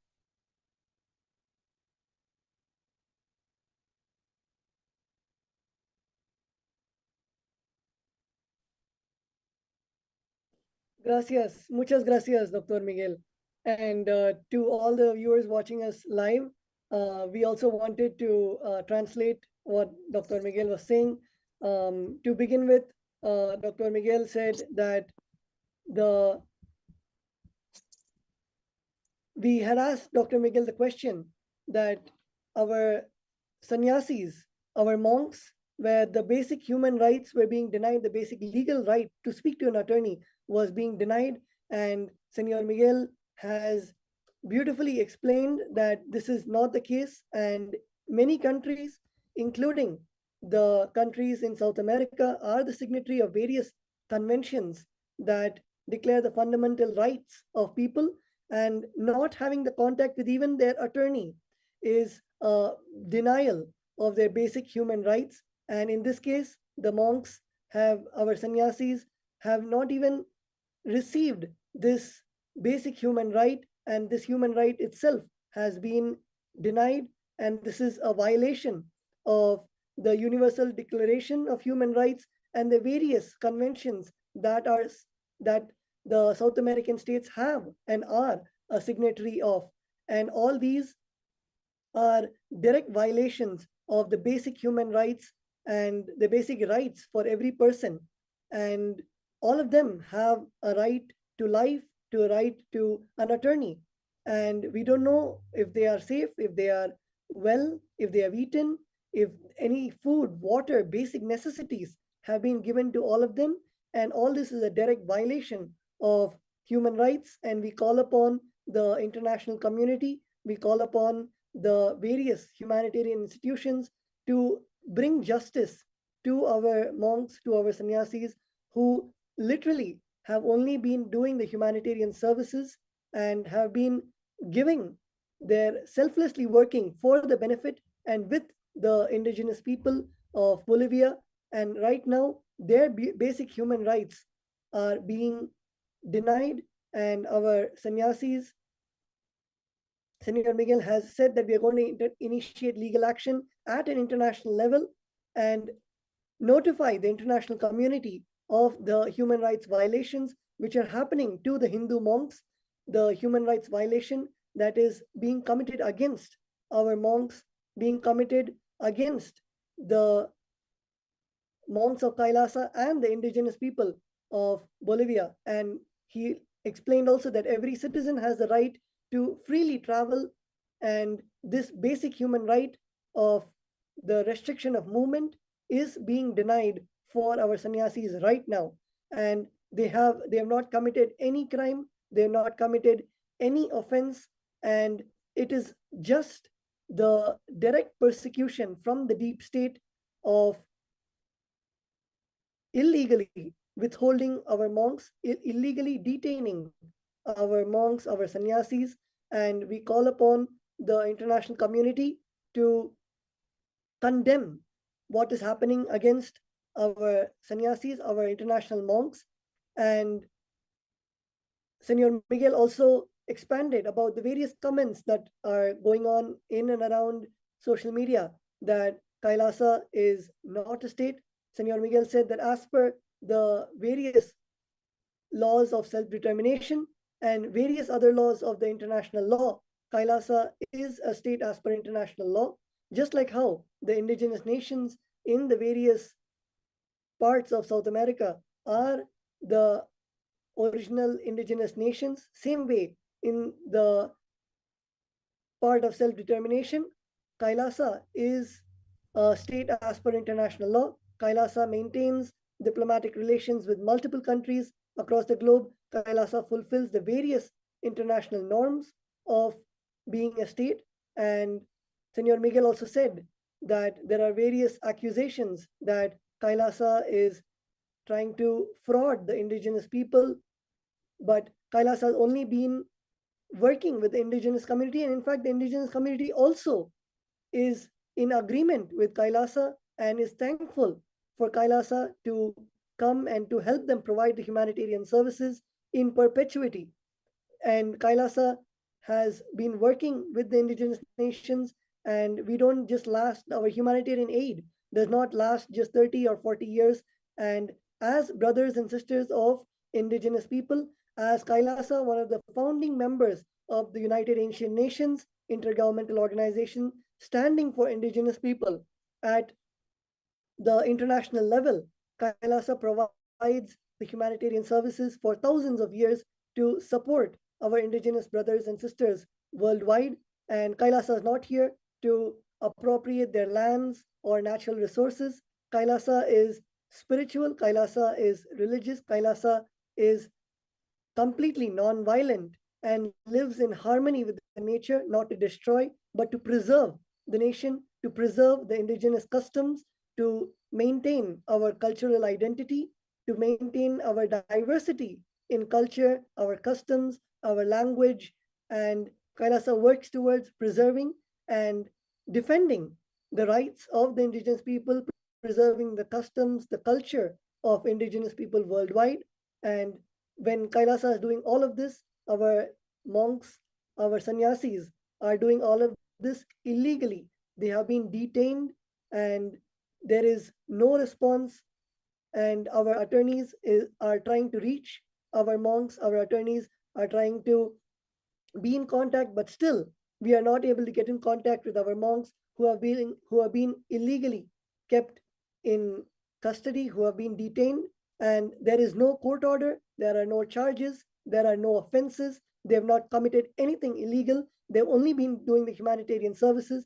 And as per the basic laws and rights of the human rights, they have been only working tirelessly for giving the humanitarian aid for the indigenous people in Bolivia. And while they've been doing all this, they have been now inhumanly treated, and completely their basic rights have been violated. And this is against the constitution of Bolivia, against the constitution of the various South American countries, where the constitution does hold a high regard for human rights. The constitution does hold the basic human necessities of providing the basic needs for every person. And this is what is being committed against the monks, against sannyasis, is against the constitution of their own country, and they are going against their own constitution, while Kailasa has only been providing the humanitarian services. And including Bolivia and many other countries are signatories of the international pacts of and international agreements, international treaties, which is directly implementable, whether it is the treaty of the Universal Declaration of Human Rights, or whether it's a treaty of the ILO Convention, which respects the rights of indigenous people. The various treaties, it goes completely against their own constitution, against these international treaties that they themselves have signed. And Senor Miguel also told about many people commenting that Kailasa does not exist. Kailasa does exist as a continuation of the various 56 Hindu nations that existed for thousands of years. Kailasa, as the supreme point of Hinduism, is the current emperor of 21 of these ancient kingdoms. Even the United Nations has recognized this continuity and the legal personality, the juridical statehood of Kailasa. And the self-determination is an international right, it is a human right, and no one can take away the identity of the nation from the people.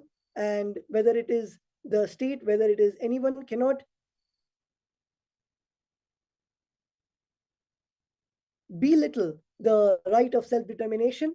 And of course, Senor Miguel also told about the persecution that is going on to Kailasa on social media with accusations of the various accusations that are floating around in social media. Senor Miguel clearly said that those accusations are false. Kailasa is only here to protect and stand with the indigenous people, and not to, whether it is go against the constitution of Bolivia, go against the rights of the indigenous people. In fact, Kailasa upholds the constitution of Bolivia very much in all our actions, upholding the rights of the indigenous people.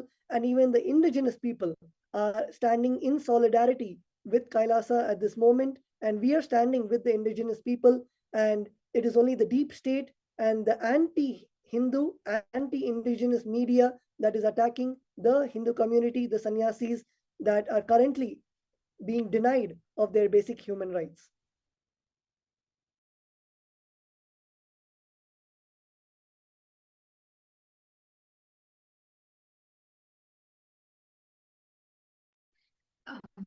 Thank you so much, Senor Miguel. And because what right now the lawyer, Senor Miguel, had highlighted is very important, and I'd like to reiterate it. And I see so many people right now as we talk. I see so many tweets, so many people actively posting on social media. So many Hindus are coming together, and so many people from around the world are coming together. In fact, I see a lot of people from the South America that are joining here with us, that are also talking about the contributions and services that Kailasa Swamiji has been doing. And one important point that I'd like to highlight once again on what Senor Miguel had mentioned now is about how the sannyasis there, all the monks are being detained illegally without any kind of a explanation whatsoever. And like he said, that just based upon the hate speech, racist, anti-indigenous, racist hate speech that is being spread by Hindu-phobic, the media channels, which are completely orchestrated by the deep state, are spreading false news and hate speech, because of which all monks are being attacked by the mob. And today, up until now, are able to get in touch with our monks, with our sannyasis there on ground. And Senor Miguel had highlighted also about how this persecution, this is a persecution that is happening, and each time that for the services that Kailasa has been doing, like he beautifully mentioned, is also how all the indigenous groups are standing together with Kailasa. And anyone that is coming, anyone that is standing up is also facing the attack. And like he said, and I'd like to quote him, he said, you go and ask any of the indigenous people and they will tell you the same of what service that Kailasa has been doing. Just as we talk, if any of you, as all the people that are listening, you all can post your thoughts, tweet your thoughts with the hashtag. Hashtag is projected here for all of you. Please take a moment. We request all of you to take to Twitter, share with us, let us know what you think. Hashtag Kailasa Indigenous Nation attacked. And please post your questions also to us. If any of you have any questions that you would like to ask or anything specific that you would like to highlight, please take a moment, and we request all of you to please share with us or ask your questions and we can address them. Now, I just have one very important thing that I wanted to highlight. As we are talking, we also have some of the on-ground lawyers who are, even they are voicing out in their channels also directly about covering the attack that is happening. We want to just show you a small clip of how the attack is happening. I'm just going to show all of us can see here the kind of attack that what exactly they face. And like you're seeing here, this is the boat, literally all of them running and attacking. And a very important fact being, these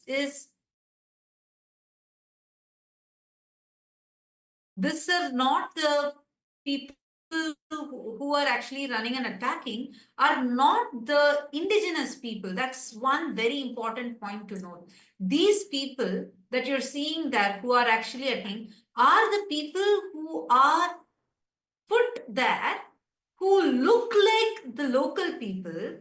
See, the way how the attacks are usually done on the indigenous people has always been with a pattern.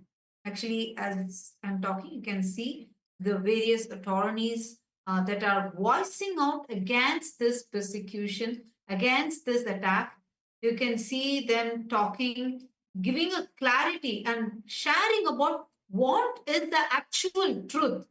What is exactly the real picture which the Hindu music, Hindu phobic media is trying to hide? You can see here, our monks are going where? We don't even know. Where are they being taken to?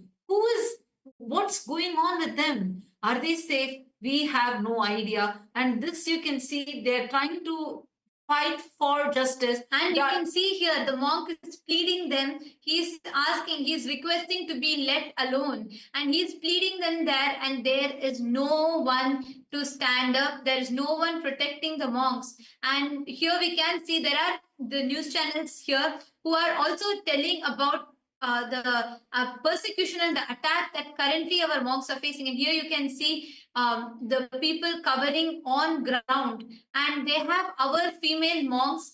The location, the monastery campus has been. Yeah, this exact clipping is right now. You can see it's night time. Monks are there alone. We are only seeing uniformed men, armed men that are there. We are not allowed inside. The lawyers are not being allowed inside.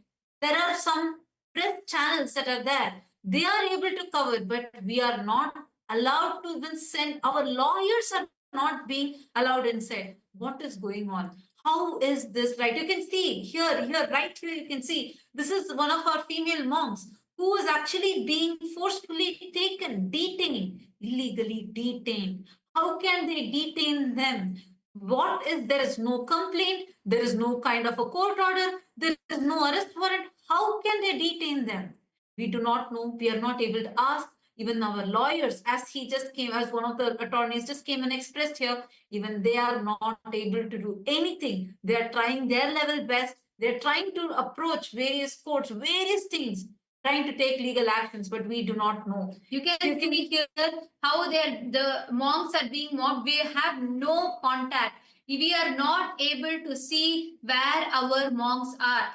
We are not able to see, we are not able to know any detail about them. We do not know what is happening to our monks. We do not know what if they are safe. We do not know any of this news and information. And here you all can see how our monks are being detained. They are being taken illegally. We do not know what is happening to them. They are being illegally detained and kidnapped. Like Senor Miguel, our lawyer, just highlighted importantly, there is no kind of there's no ground for any kind of arrest or anything to happen to them, because they have been doing the service. They are volunteers, and all of them illegally have been kept detained, and completely the phobic Hinduism racist elements are attacking our mosques. And you can see how they are mobbed by the media. And how can they be? You can see here literally the news fogging at them. And this is one clip we have. We are not able to access them. We have been trying constantly. We are trying to somehow get in touch with them. We do not know. And actually, as sannyasis, I want to highlight something here.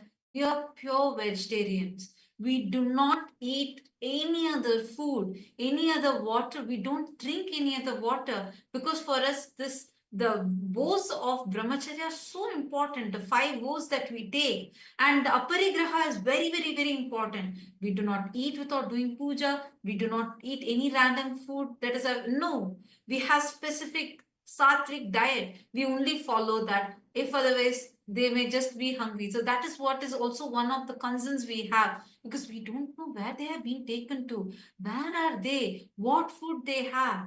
They are not even given access to their own personal documents. They do not have their documents, their passports, their phones with them. So it's very seriously concerning. How can it happen right now? That is what is like the most serious part here, is where you can see here you're seeing Mr. Javier, who is actually one of the attorneys who's on ground trying to fight for justice, trying to try all the legal ways to somehow fight for the justice for the people, the monks, and their lives, which are at stake right now. And you can see here, You can see our monks are being taken, and up and now the lawyer, Senor Javier, is live on their national media requesting and asking, being pleading that we be led to meet our sannyasis. We are not able to meet them. We do not know what is going on with them. You can see right now, I am showing you all the clips which we are only getting from media. We do not know what is happening to them. They are being taken to some place, and you can see the press, the media, they're mobbing them continuously. We are not knowing, we do not have access to our monks. We do not know where they're being taken. We do not know what is happening to them. These are just innocent monks that were there only serving the people, only doing good to humanity, and we have no idea of what is happening. And they are being attacked. Our lawyer, Senor Javier, is speaking on the live national, international media channels, and he's also requesting, highlighting the persecution that we are being subject to. Absolutely. Actually, one more thing, if you notice here, you're very clearly seeing how the monks do not have a single bag on them. They're not carrying anything. Hey, this is a different country. We are going out of our sovereign lands to help the other indigenous communities, and the indigenous communities have been so like warm, welcoming us, actually grateful for all the work that Kailasa has been doing. And you can see here, this is currently like we do not know what is happening with these people. This is all the our people that are being held hostage over there. We do not have any communication. They are not even allowed to touch any of their own documents. Everything, like one by one, all their bags are being taken away. There are people there like everywhere, and this is what is really and we are not able us. to access our monks. They are all being detained. We do not know what is happening to our monks. We have been trying. We are not able to get in touch, and you can see they are completely surrounded by armed men. We have no clue. Our lawyers are not able to get in touch. Our lawyers are not able to communicate to them. We do not know what is happening. Actually, you can very clearly see this location is completely different from this other location. Like I was mentioning earlier, these are hundreds of miles apart, completely different locations. This is one location that we were able to collect the visual, and before this we got one more location which we showed you the visual of, and before that we showed you the boat visual. All these are different places, and everywhere they're identifying our sannyasis, they're identifying our people, and this is not just our people, any of the indigenous people, and the indigenous people who are supporting the others. So these type of people are being targeted, and all of them are suddenly, they're just disappearing from the world because all communications are lost, and we are at this situation right now. Till now, this is going on for the last few days, and today it's gone to the peak where absolutely communication is cut off, and we need to raise our voice to actually amplify our voices, to really, really be able to reach them, to really, really be able to see what's actually happening. Are they safe? These are women. women, and all of these are men, armed men. What is going on there?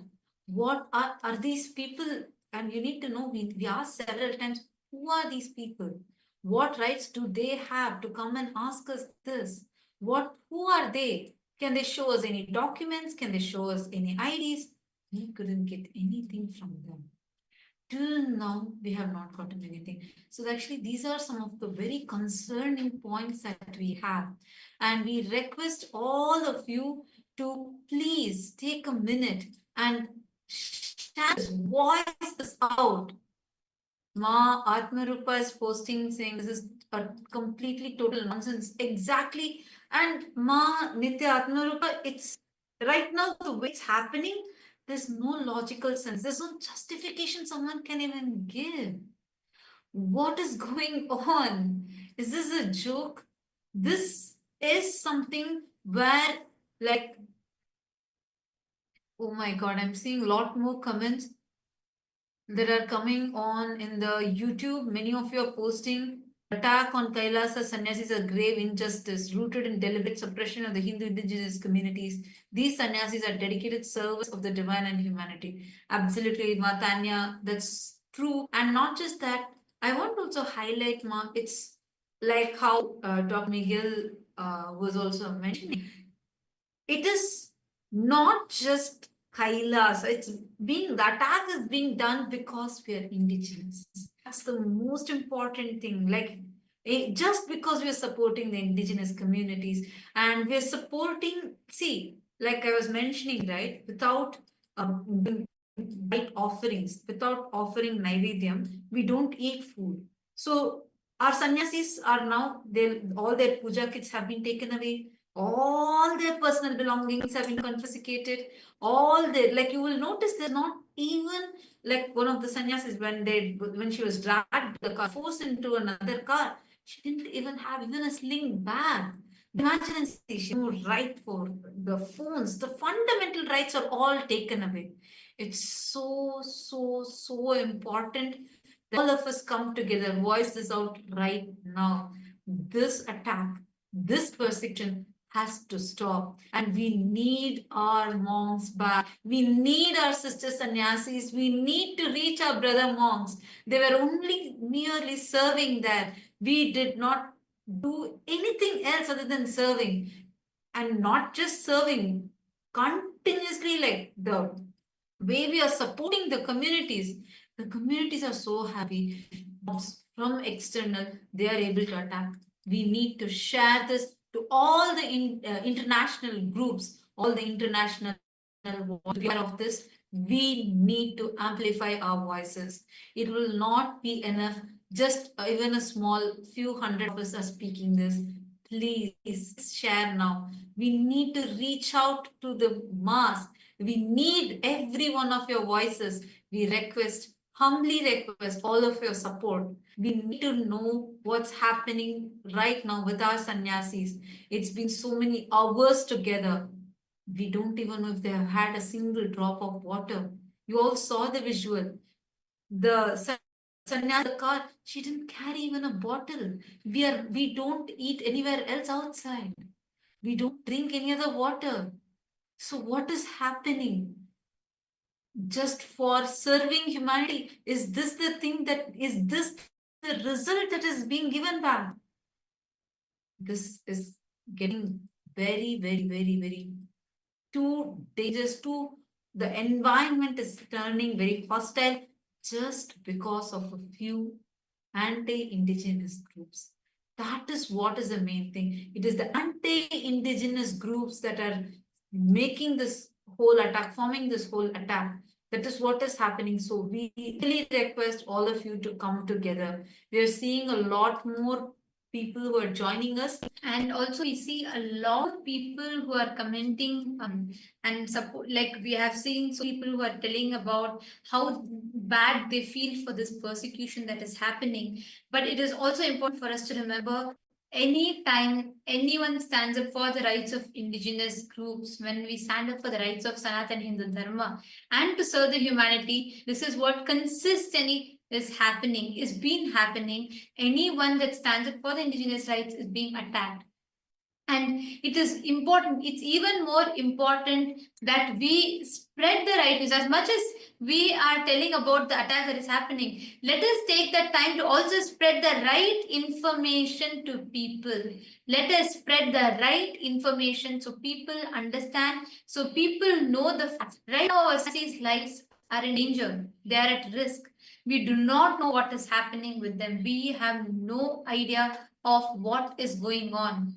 And Mama, I just wanted to also ask you here of how you have seen this also, as you know, multiple times. Whenever, in fact, Swamiji has taken been the single platform. He's created that one platform that unifies all the indigenous nations together, brings everyone together, and persistently in attacks there has been the Hindu-phobic, Hindu-music elements are relentlessly attacking. Do you want to also share about the systematic persecution, that's very systemic persecution that is happening, the multi-pronged attack, just because of the service that Swamiji is doing?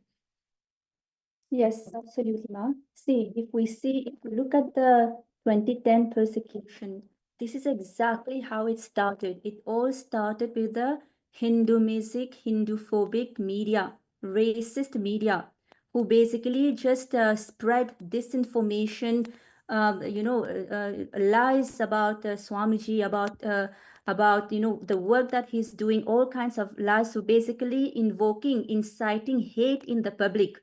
And this is exactly what is happening here.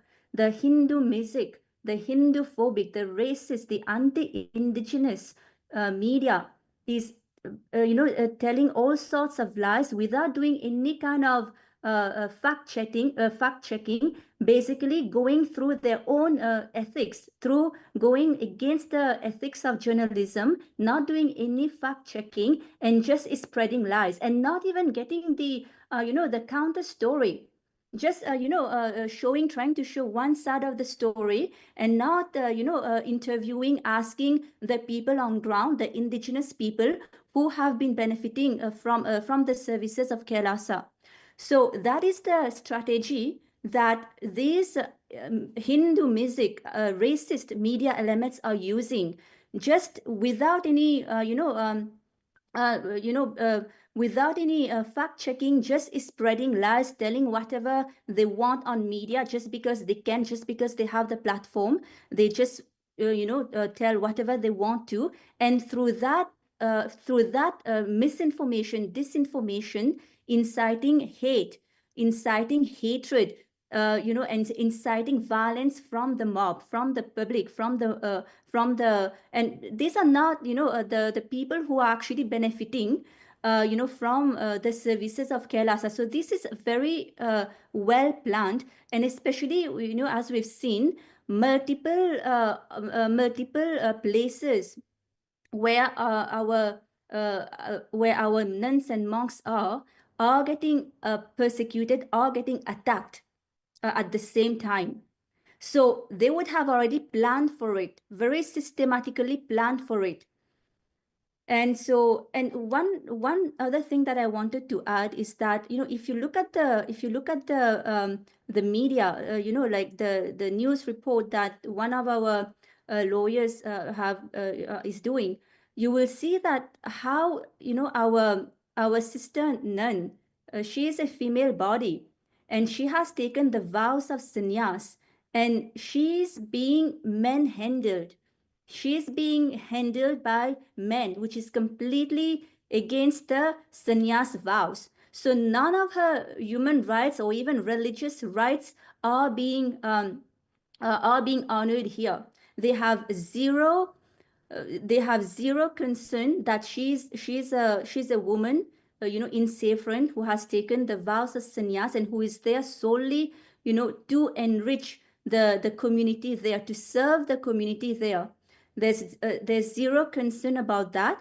And as you've mentioned, she's not having anything in her possession. She's not even having her belongings, not even having her her devices, and not even having her passport. Can you imagine being in a country, in a totally foreign country, not having your passport, not having your devices, and just being suddenly held hostage? And all of that, it's actually very important to understand that all of that is happening illegally. There's no arrest warrant, there's no court orders, nothing. They just suddenly, out of the blue, multiple men just barge into their private residence and take them hostage, just confiscate their devices, their belongings, and not having any contact with the outside world. And we are not able to get in touch with them. We don't even know how they are doing. And I'm very sure that because this is done illegally, I'm very sure that they are not even being given water and food. I mean, they don't. And we can't even eat the food outside, Mama. That's the thing. Like, we can't even if outside, anywhere, other than what we offer puja for, we don't eat any of that food. That's the upbringing life. Exactly. And they are not able to do puja as well, because that is one thing that we have to do as part of our sannyas vows, is daily. I mean, even as Hindus, right? Daily puja has to be offered to Paramashiva, to Guru. And they are not even allowed this. So yes, so it is very important that, we go all out, we share constantly through the social media, because these Hindu music, these anti-indigenous media are not going to show the truth. This has been happening. We've been doing everything legally. As per the country laws, legally, we've been doing everything. And these anti-media, anti-Hindu, anti-indigenous media are spreading lies such as, they've been there illegally, which is completely false. Everybody has the proper visa that they have to. They have everything that is required to be there. Everything is being done as per the country law. But these Hindu music, anti-indigenous media is spreading lies and ultimately incite, because that is their purpose. They want to incite hate, and they want to actually break the confidence that KAILASA is giving to these indigenous people. Because see, Exactly.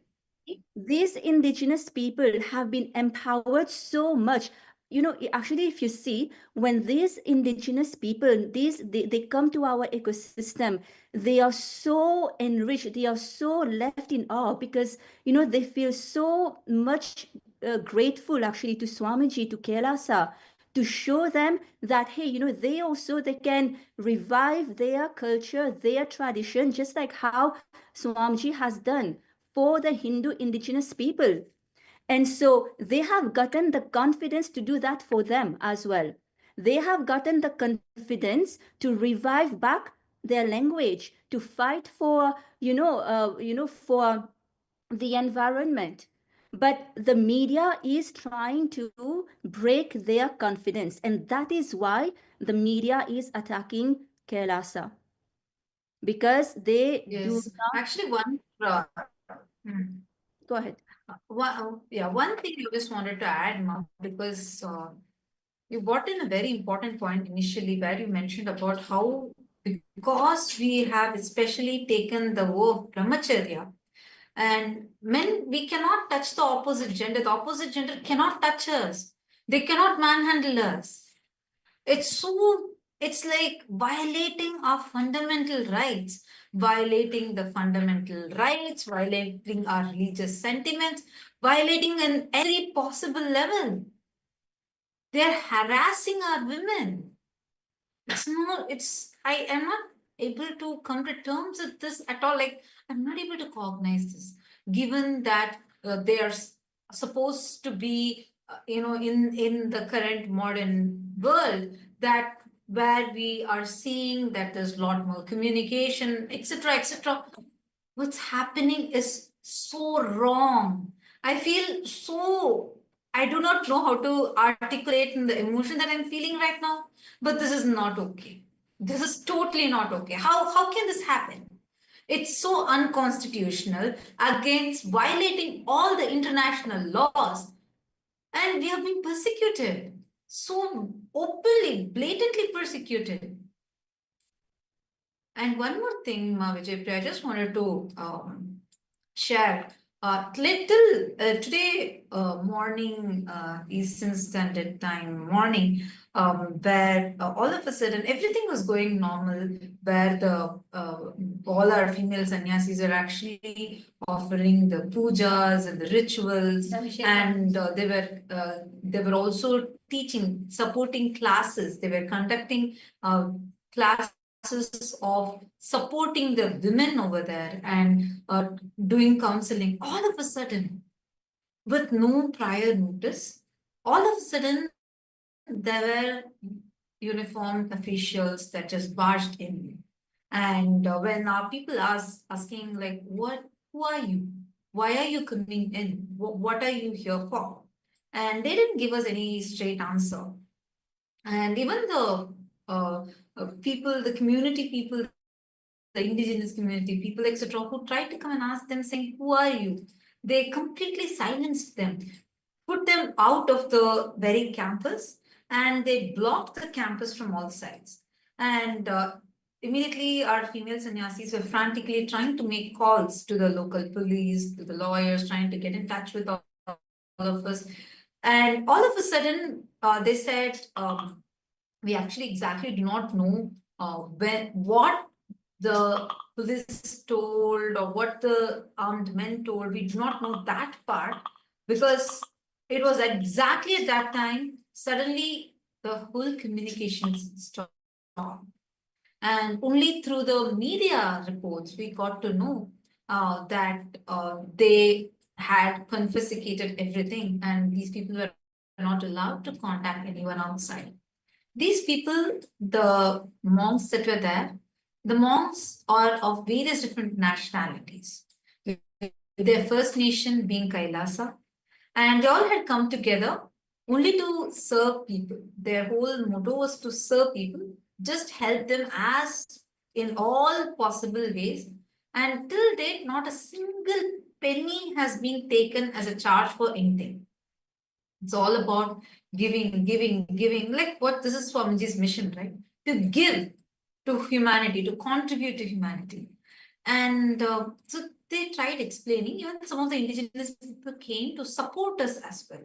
Many of the community members tried to support them, saying that to the armed men and men in uniform, telling them that, look, these people are only here doing services. And by then, our lawyers had also had reached there, and two of the attorneys had reached there. But the police completely blocked them out. There were henchmen, there were men in uniform. All of them signed together, and they allowed only the press and media to go in. It's so unlawful, unconstitutional, violating the fundamental human rights. They did not allow our lawyers, we just met with one of the lawyers now in the live, we just heard from him. And we also saw one more lawyer's live stream video that he's doing. So when the lawyers tried to get in, and the attorneys somehow tried to access the people and to try to communicate with the police, they were also blocked. They were completely blocked or not let inside. They even said how, even as per their own laws, even and also as per the international laws, it is a fundamental right for everyone to access, to have their access to their lawyers, to have access to the attorneys. Still they were denied. Like, we have a right to remain silent with until we have a legal representative, right? This is an international law. But they completely denied the legal representatives to even meet the people. The people from inside are saying, no, just let us go, let us go. And all of them are women on the inside. This is a women monastery. And they had completely surrounded the campus. These armed men it's all men.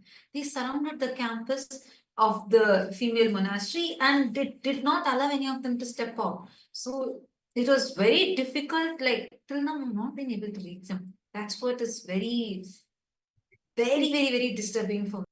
They've even been denied to contact their consulate or embassy, let alone contacting their lawyers. But as other countries' citizens who, who are there legally in that country, they were not even allowed to contact their consulate or embassies. And again, it is worth repeating again, all that is done so illegally, without any arrest warrant, without any legal documentation. They are just, whenever they want, they just barge in and just take them away. There's no accountability. And now we don't even know where they are. We actually don't know where they are. That is the most shocking. We don't know where they are. And that is so concerning. Just imagine, right? You leave behind your entire life and you decide to take sannyas just because to serve the people, to serve the humanity. And just suddenly, they decide to just barge in and take all their belongings, their passport, everything away. And they are taken in a place where they don't even know what that place is. And they are in a completely foreign country. So that is extremely shocking. And that is extremely terrifying, to live, to be in that situation. And I mean, I can't imagine what they are going through right now. It must be absolutely horrible, not having any water, not having any food, not having any belongings, nothing with them, in a completely unknown place, and not knowing who are the people around them. I mean, these are deep state people. If they are doing things illegally, they are people who are, these are deep state anti-Hindu, anti-Mizik, anti-Indigenous elements. So we don't know, I mean, there's, we don't know if their rights, I mean, of course, their rights, human rights are not being upheld. We've already seen that. We absolutely don't know what they are going through right now, what they are doing to them, especially being handled by men, what these men Right now, what they are doing to them, especially being yes, they're just kidnapped. Our monks of Sovereign Order of Kailasa are kidnapped. They're kidnapped right now. That is the exact word. It's They are a being very difficult situation. Not being able to, we have not been able to access them. We do not know what is happening. It is extremely concerning. Just think, like you said, Ma, so many women and they're just innocent monks who are only there to serve the people. We don't know what's happening with them. Our male sannyasis, the female monks, we do not know where they are. We do not know what they are doing. They have been kidnapped. They have been illegally detained. There is no permission. There is no authority. Whatever is happening to them is illegal. There is no grounds, legal grounds, moral grounds, humanitarian grounds. On no any of these levels, it's not fair, to say the least. Because what's happening to them right now, it's completely violating their fundamental human right. They are not allowed access to lawyers. They are not allowed to have access. They're not allowed to speak to their lawyers. None of this has been allowed, and they've all been illegally taken away somewhere. We do not know where they have gone. Actually, this is one more thing, Ma Vijay, Priya, and Nithyananda. One thing this reminds me of is, when we were doing a detailed, deep study on how the indigenous nations have all been attacked.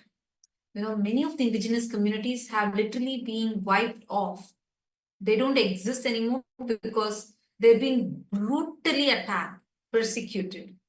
And the pattern in which they do is like always, there is the Western aggressors who have the anti-indigenous aggressors who somehow want to break these indigenous communities. So what they do is they identify some of the people who are looking like the local indigenous, and they brainwash those people So and they make them to go and attack. Are you understanding? This has been a pattern. So at that situation, we can't see the difference between the attackers and the attacked. So when we can't see the difference, who is the person who's attacking? Because we all look similar.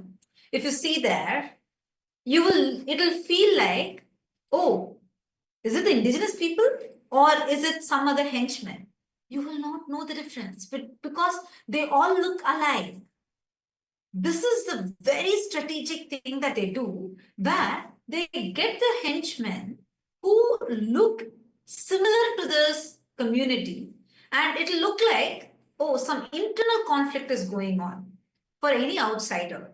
If you see that video, like the visual we just showed, it's immediately possible that you may assume, oh, it's some internal thing going on, but no.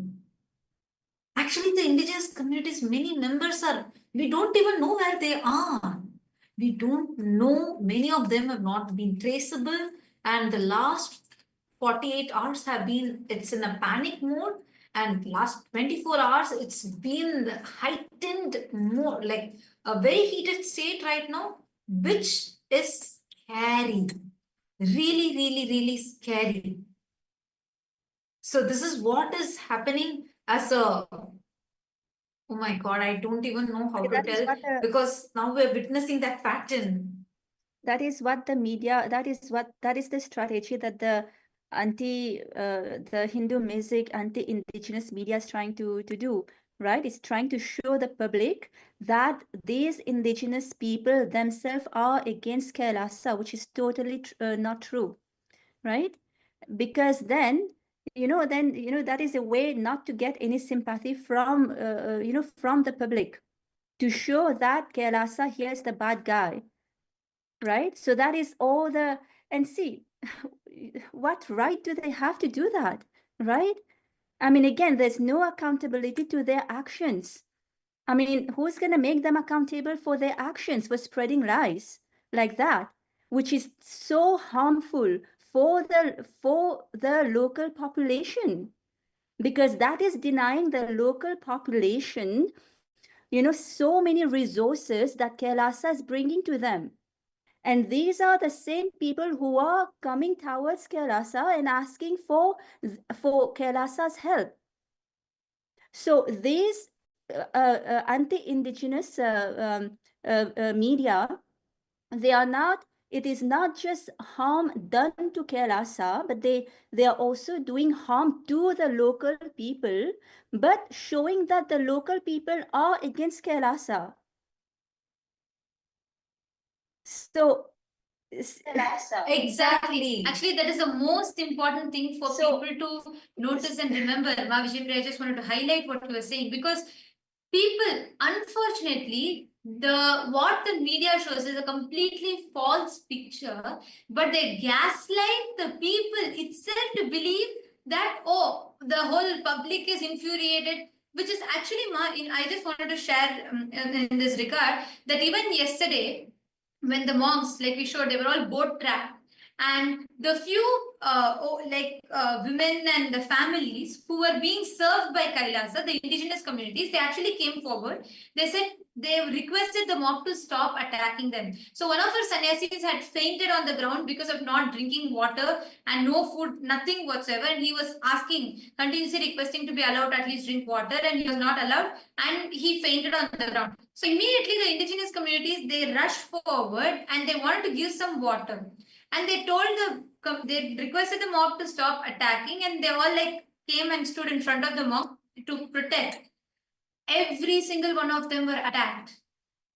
And they gaslighted everyone around. The mob was screaming to show that, no, we don't want you, we don't want you. But there are so many people who are actually saying, no, we are standing for you, we are supporting for you, supporting Kailasa. And this is how it is so manipulated on the media. And everyone who are seeing this live right now, you all should share these facts. We should request and we should write to the government. We should ask them. We should request on humanitarian grounds. What is happening to us is unfair. It's a persecution. It's a violation of human rights. Actually, all the viewers that are watching this live right now, we request all of you to share this directly. Please share it with the mayors and the government itself, so they also know how these racist, anti-indigenous terrorists are attacking us. Please, I'm seeing also that Gebache Hossein has posted, monks didn't drop their vows because in these situations they can't do their rituals routine and they followed the vows. The responsibility of the mob, absolutely. That is why our monks fainted. Our monk fainted there. And he was denied food, denied even water. It's scorching heat. He was standing there. And the thing is, they were not attacked when they are, in the place where all the people, the indigenous people who are there, who were all served by Kailasa, that community, that was not the place where they were attacked. Because if they're attacked there, the indigenous people are going to come to support. No, the attack was very strategic. They were waiting till our monks actually went in a boat. So they went away from this community area. They had to go to another town by boat to get vegetables and groceries for cooking to serve the indigenous people. So they were waiting to go to that boat. They go into that boat and somehow go to that place. So as they were going, in between their boat got stopped. Are you understanding? It's very, very like, oh my God, what level conspiracy this is, what level of attack. They were waiting for the boat to go and be away from the communities because they know if the mob, the henchmen, they come and attack, then at that time, if the people are coming and attacking the sannyasis, indigenous people can come and support them.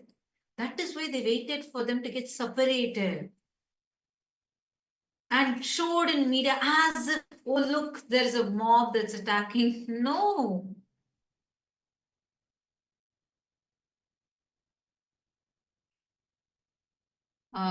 Terapia Na Rede has posted, Nithyanandam, some of the people in photos are my friends and then went to the Paramashivoham, which I was getting ready to participate. I'm very worried. I live in Brazil. We need, yes, you're right. And these are the people who have been supporting the people, trying to support everyone, every of the participants, even in the Paramashivoham, everything. So that is why we are saying its situation just getting really, really bad. Sorry, Mama, go ahead. No, I just wanted to share that it is very, very important that all the viewers understand the gravity of the situation. It is an extremely bad situation in which our nuns and monks are in right now. We don't even know if they are alive. We've not been able to reach out to them at all. We don't know where they are. So this is, a request to all the viewers to actively reach out to all the mayors, to all the government officials, and tell them what persecution we are going through, and which is completely illegal. Again, there's been no arrest warrant. Suddenly, they are just taken hostage. They are just kidnapped when their only motive was to do good to the society there. So it is very, very, very, very important that we understand this and we actively reach out without delay to all the government officials in the country, all the mayors, and make them understand what kind of persecution is happening. So yes, that's what I wanted to add. Absolutely. To see comment in comment by Ma Terapia Narede. Sorry, I hope I'm pronouncing your name right. You're saying maybe it's time to use my law degree for the benefit of Kailasa. You're more than welcome, or you can let us know what exactly